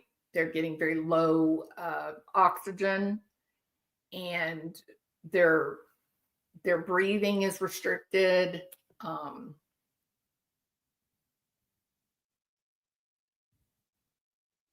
and I think it takes a really crazy person or a crazy situation, maybe not a crazy person, but a crazy situation.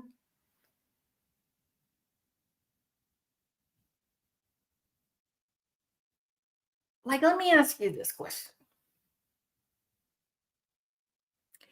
If you noticed that you got more money when you drank chocolate milk at breakfast instead of white milk at breakfast, what kind of milk would you drink every morning? You'd drink the chocolate milk, wouldn't you? Because you'd be like, I don't know how this works. I don't know why when I drink the chocolate milk, I get tons of money. But when I drink white milk, I only get a little money. I don't know why, but I'm not going to question it. I'm just going to drink chocolate milk. Is that right or wrong?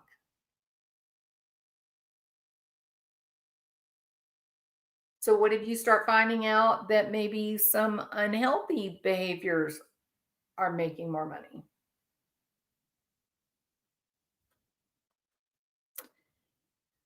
All right, Jules, you're an amazing I'm not. I'm so average.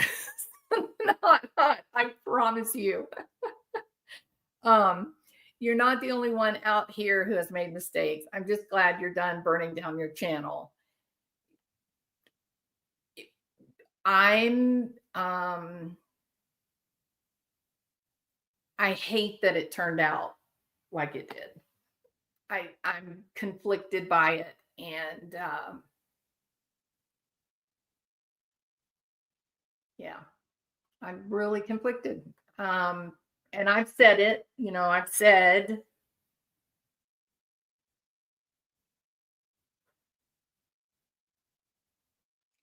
I think there's,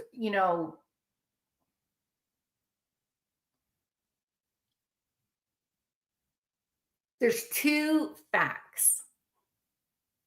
There's two facts that you can't ignore.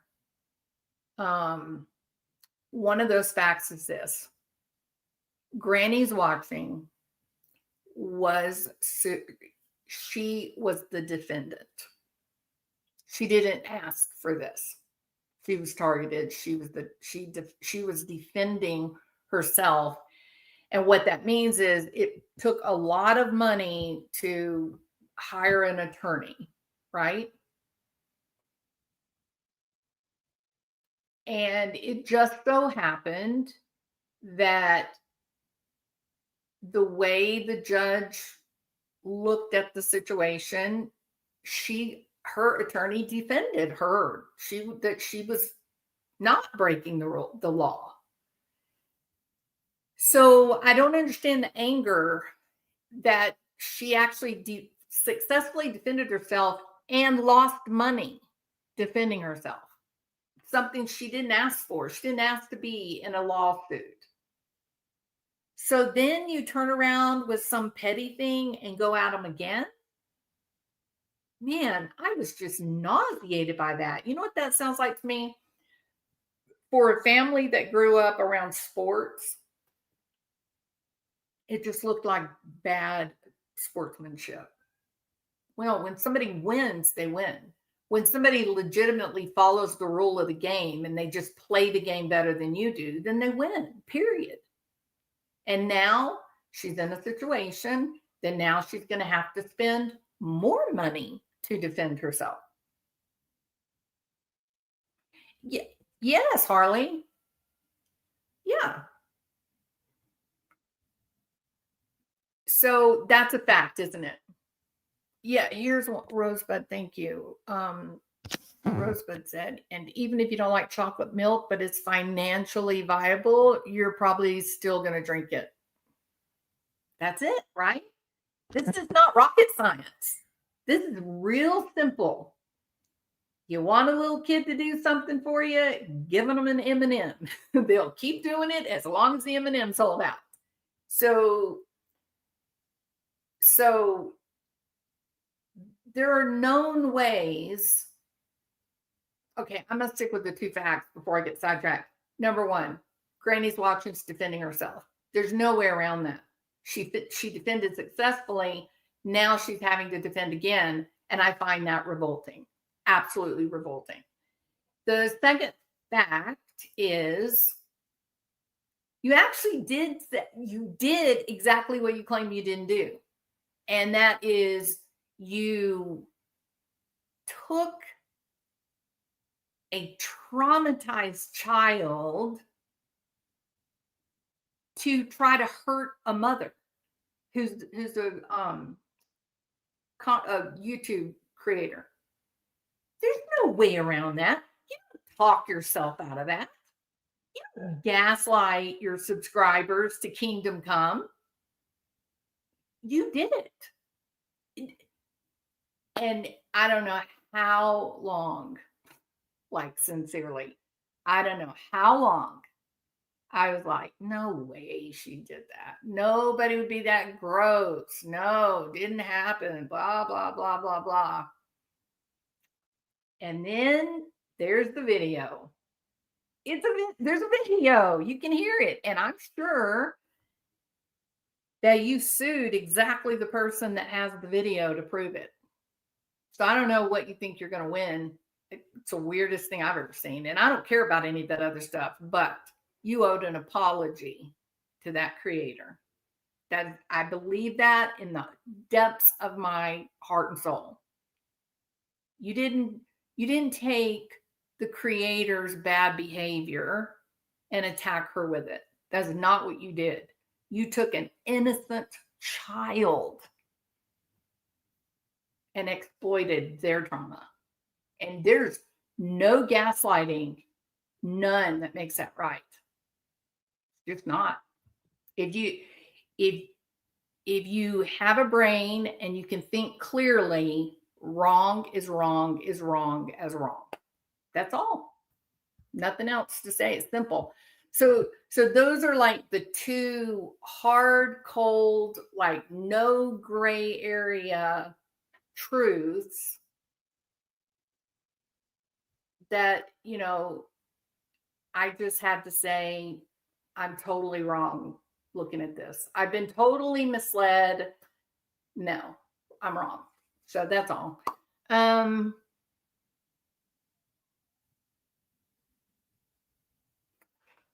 They were cruel. Of course they were cruel. Shoot, yeah. Hadn't you heard about me? I'm a bad guy. I didn't even say anybody's name. It's all right. You come over here and you hang with us bad people. All right. It's okay. We do fine. We do fine. No pitchforks and torches here. All right. When I got off of a particular, people were cruel to me too because they believe the creator. Now they all hate the creator. Oh my gosh, Nancy. This is what I'm talking about, the enmeshment that we typically would associate with families. Now we're seeing it actually in social media.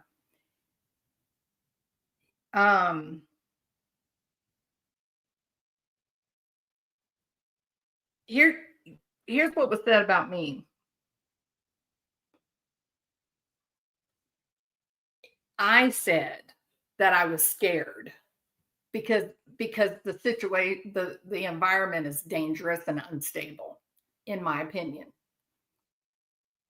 I said that the gaslighting doesn't affect me. I know what I see. And if you're doing these things and they're getting put out on your YouTube channel to the public, you don't have a leg to stand on to get angry at people that suddenly go, oh, that was scary.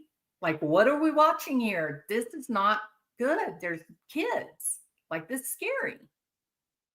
this person believes somehow that you're not seeing what you're seeing. This person is convincing her channel that all of the things that people saw, they didn't really see, that they were told what to believe by other channel creators. And I'm one of the good guys from this person's point of view. I'm supposed to be supporting them. And I'm watching it going, oh my God, somebody call an ambulance. Oh my God. What if she stops breathing? Oh my, I was horrified. And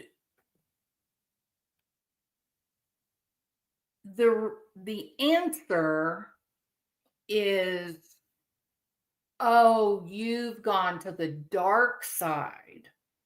You're now one of like the Cooterville people, or you're like on Cluminati's side, or that idea. I don't know. I don't have an exact quote, but that idea, right? And I'm thinking, what's wrong with you? I am simply seeing reality, like exactly what you did, exactly what he did. I see it. My eyes can see it. It's public. It wasn't a private viewing. It wasn't a friends only. It was your very public channel. But because I say I'm really scared at what I'm seeing, I really hope that you can get some support and get some help, because the kids are in danger, in my opinion.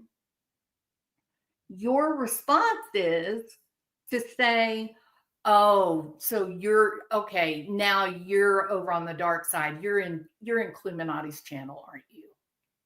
No, I have a brain. I can think. I don't need someone to tell me what I'm looking at. I have my own eyes. I know what I'm watching, what I watched then, and what is continuing to happen. And here's another problem, that if the whole world is watching this and talking about it, and all you're doing is saying, that didn't happen, that's not real, that's not what happened, and yet everybody sees it and shows it on their channel, and everybody's having the same experience, you really believe that you're going to tell people that they can't believe their own eyes?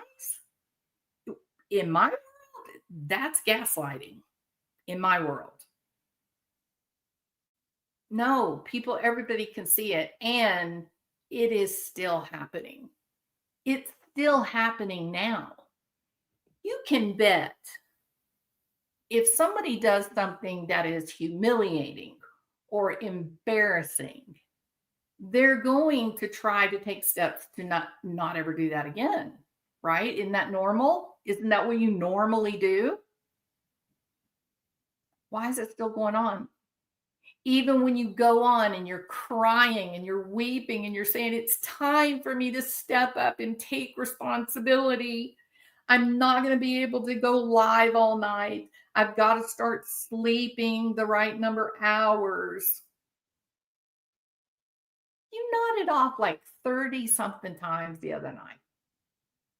Was it real? Or do the nods now translate into views, translates into money? I don't even know what's happening over there. All I know is it makes me really afraid for little kids, and it makes me nauseated. It makes me nauseated what he said about the breeding thing. No, he wasn't talking to you. And it doesn't matter how many times you scream and yell that from the tops of your lungs. Look, all it takes is just a normal person to listen to it. It's so clear. It was very frightening and bizarre. And there's something wrong.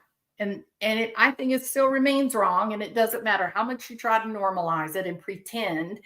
And you look foolish saying that I've gone to the dark side. I actually, you know where I've gone? I've gone to reality. I've just walked away from making content. I've just walked away from watching YouTube. That's all.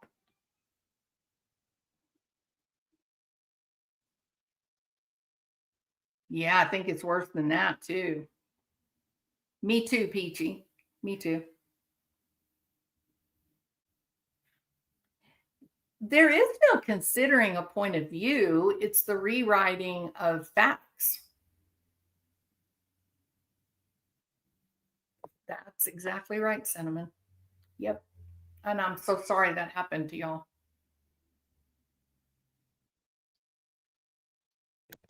Doesn't it seem intentional, KJ? Doesn't it seem intentional? Is he doing it on purpose to tank the channel? I don't know, but he really seems off the rails. All right. I'm done. 2 hours. Oh, look, almost 2.5 hours. I really thought it was going to be an hour and a half, but we did a lot of extra chit chatting. Golly.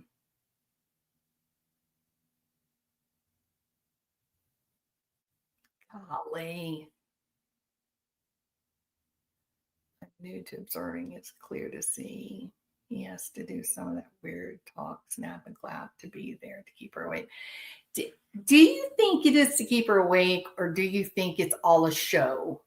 The more outrageous they're behaving, the more channels, the more people are viewing. I don't know. I don't know what the truth is. I don't know what the reality is.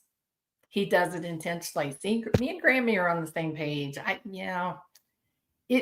Some of it feels intentional, doesn't it? She's babysitting him because he was doing inappropriate things on TikTok. No, he wasn't, hardly. How dare you lie on that fine, upstanding Christian man? So silly. Good morning, little Miss Sharon. Sunday morning coming down. I like shock jocks, Ladybug. That is right. Like shock jocks do. They say the most outrageous things. They do the most outrageous things in an effort to attract views, right? It's the new talent. The more audacious and outrageous you can be. Basically kind of what Foodie Beauty used to sell. But I think with Foodie, most people are weary and, they know it's all BS. There's a lot of people that love that channel, the other channel. There's a lot of people that love it. They love those people. They believe in them. They look at them as victims. It's true. But again, I can't get away from those two specific facts. They're facts. They're very specific facts that if you acknowledge them, it explains away everything else. And I think the whole thing is it's really bad. In my opinion, it's really bad. Very disrespectful, and it's scary because I think it looks too that one particular night. Well, now there's been two particular nights, right? There's been the night with the pew pew. That one was kind of off the rails. And then the one where he claimed, or I don't guess he did, somebody said, I don't know who, someone said he was talking to the cat. No.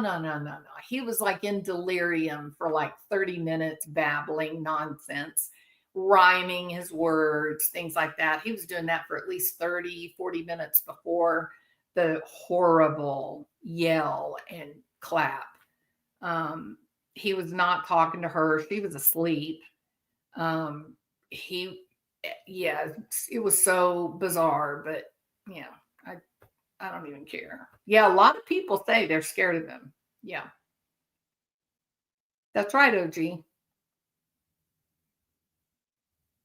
You haven't seen the old foodie? You know, in a lot of ways, I kind of liked her, like the oldest stuff where she was just kind of just coming on YouTube and kind of just finding her way, right? She she's just kind of silly and goofy and kind of funny, but then she started the whole trauma content. Um, her boy, she had some really bad encounters with some guys, and that attracted a huge group of people coming to watch. And I think that's when she got trained to do the shock jock trauma stuff. And and it's my opinion that when you're doing that kind of content, it gets really unhealthy, because how do you get away from it? You start making all this money being nuts. How do you quit when you want your life to be normal, when you want to be healthy and happy? How do you stop being shocking and still make your money? So there's some very dark aspects to the social media creator world, in my opinion. But and I have had people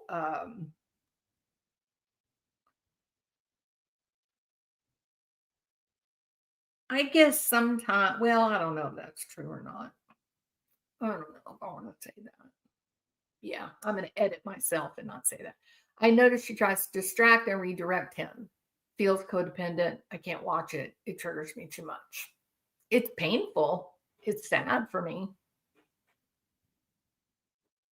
Yeah, he claims that, Chris, or maybe he didn't claim that, but someone said that.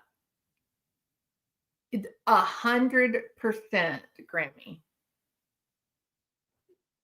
Yeah, people, have explained, you are attacking these people. You're having people that came up on the panel and they attacked and they said egregious things about a little girl who was assaulted, and it was weaponized and exploited, and it never should have been. And I don't care what that mother ever said to you, what you did with the daughter was just unforgivable. And it makes it really hard to say, yeah, but she shows my videos every night, once you hear what you said about that little girl's trauma. And look, YouTube is a hive experience, right? People gravitate to those that have the same idea or outlook on things. The problem is, though, is that it turns into an enmeshed tribe, and nobody wants to step outside and say, now wait a minute, what we're doing, is it a little crazy? Nobody wants to do that, because then the hive turns on you, right? And so it becomes an echo chamber. And there's lots of research on the social media, social communication, on individual mood and development of compliance within group and things like that. But you become a part of a group that you identify with, and these become your friends, and you're really enjoying the group and you're having a lot of fun.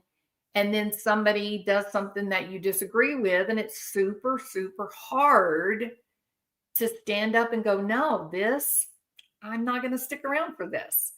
And when I saw that, the gun and the nodding, and when I literally saw it in action,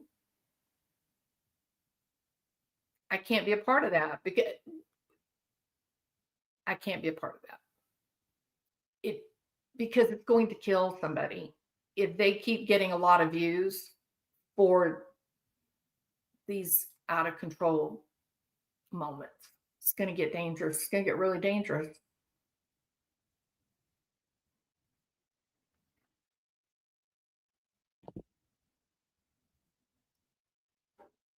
Yeah, you know what, Ladybug? That's a good comment.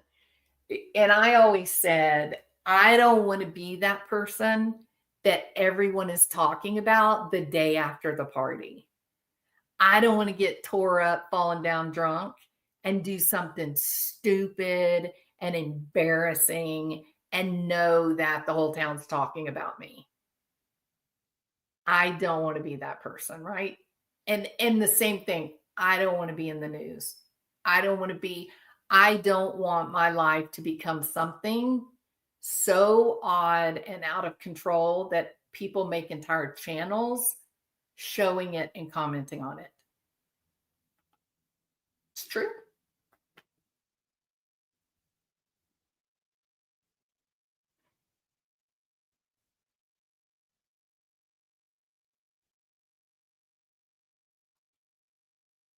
I think it was a nightmare that it was even brought here, Rosebud.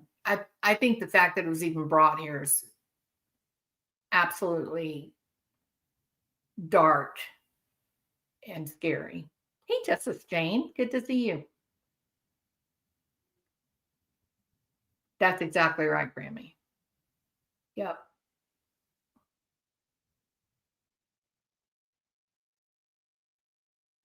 Yep. So make no mistake about it. I'm not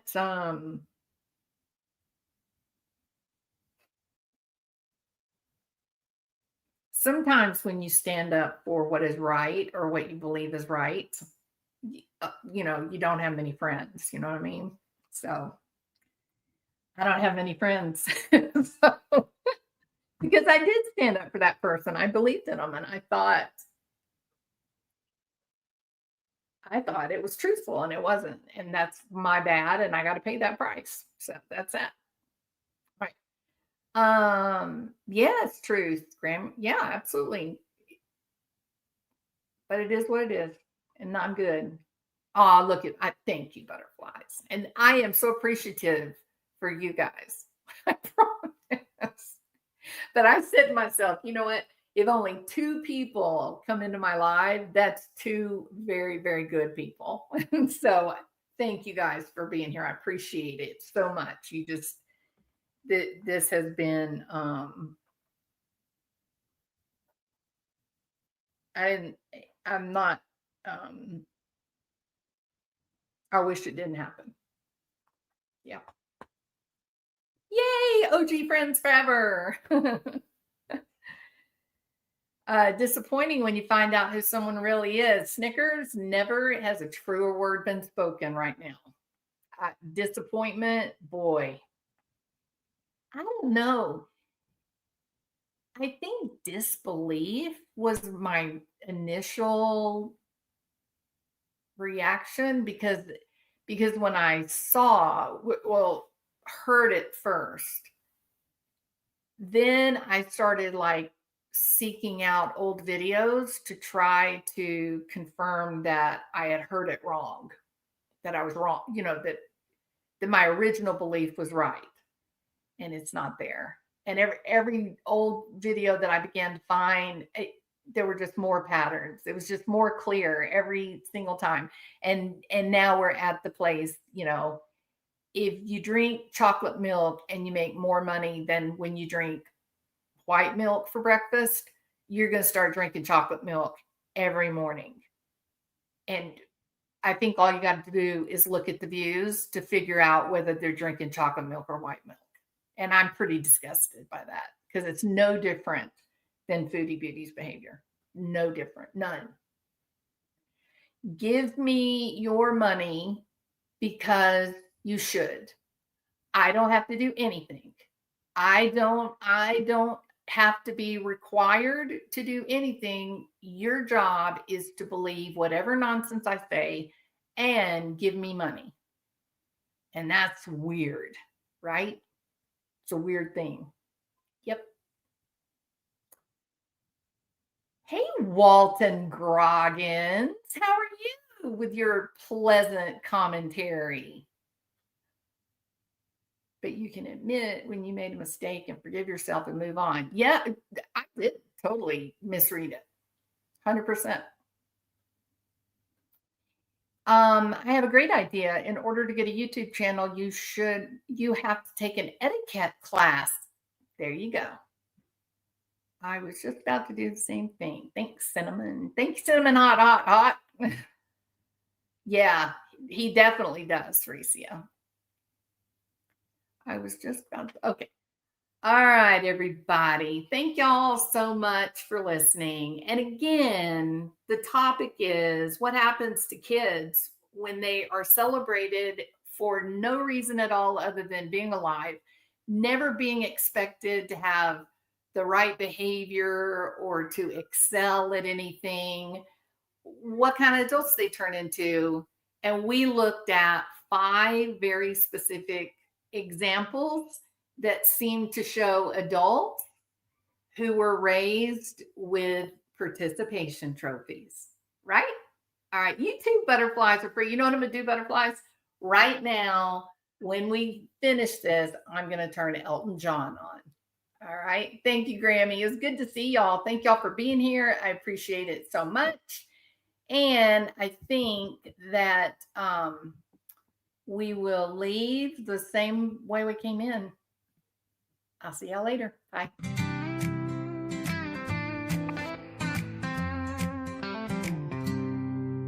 Woke up at dawn with the pelicans in flight. Why is it Coffee brewing strong by dawn's early light. Waves whisper secrets to my open heart. The life around this water gets me off to a great start. Parrots wild, squawking loud in the old palm tree. Dolphin smiles. Please hit the thumbs up. Please subscribe. We chase simple dreams, nothing fancy or grand. Just honest days in this promised land. God gives rainbow horizons to those in this happy lane. The feeling is mutual, Justice Jane. I appreciate y'all so much. Honest living, a pursuit of peace, family ties, and the Thank you, butterflies. Appreciate it. Love forgotten country running deep in our veins. Through the storms and the trials, we break those chains. Good living brings the blessings we see. The rainbow horizons calling to me.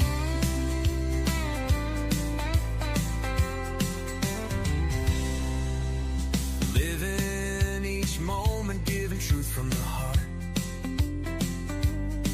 No deceptions woven, no false starts. It goes like a front porch swaying in the ocean breeze. Watching the sunset fade away with pink and blue ease. Teach the young ones right from wrong with care. Hold them close when the world's unfair. In this Gulf Coast life, we find our way, building memories that never stray. Oh, rainbow horizons after the rain. Diamonds dancing on the waves back again. Honest living in pursuit of peace. Family ties and the happiness we see. Love forgotten country running deep in our veins. Through the storms and the trials, we break those chains. Good living brings the blessings we see. Rainbow horizons calling to me.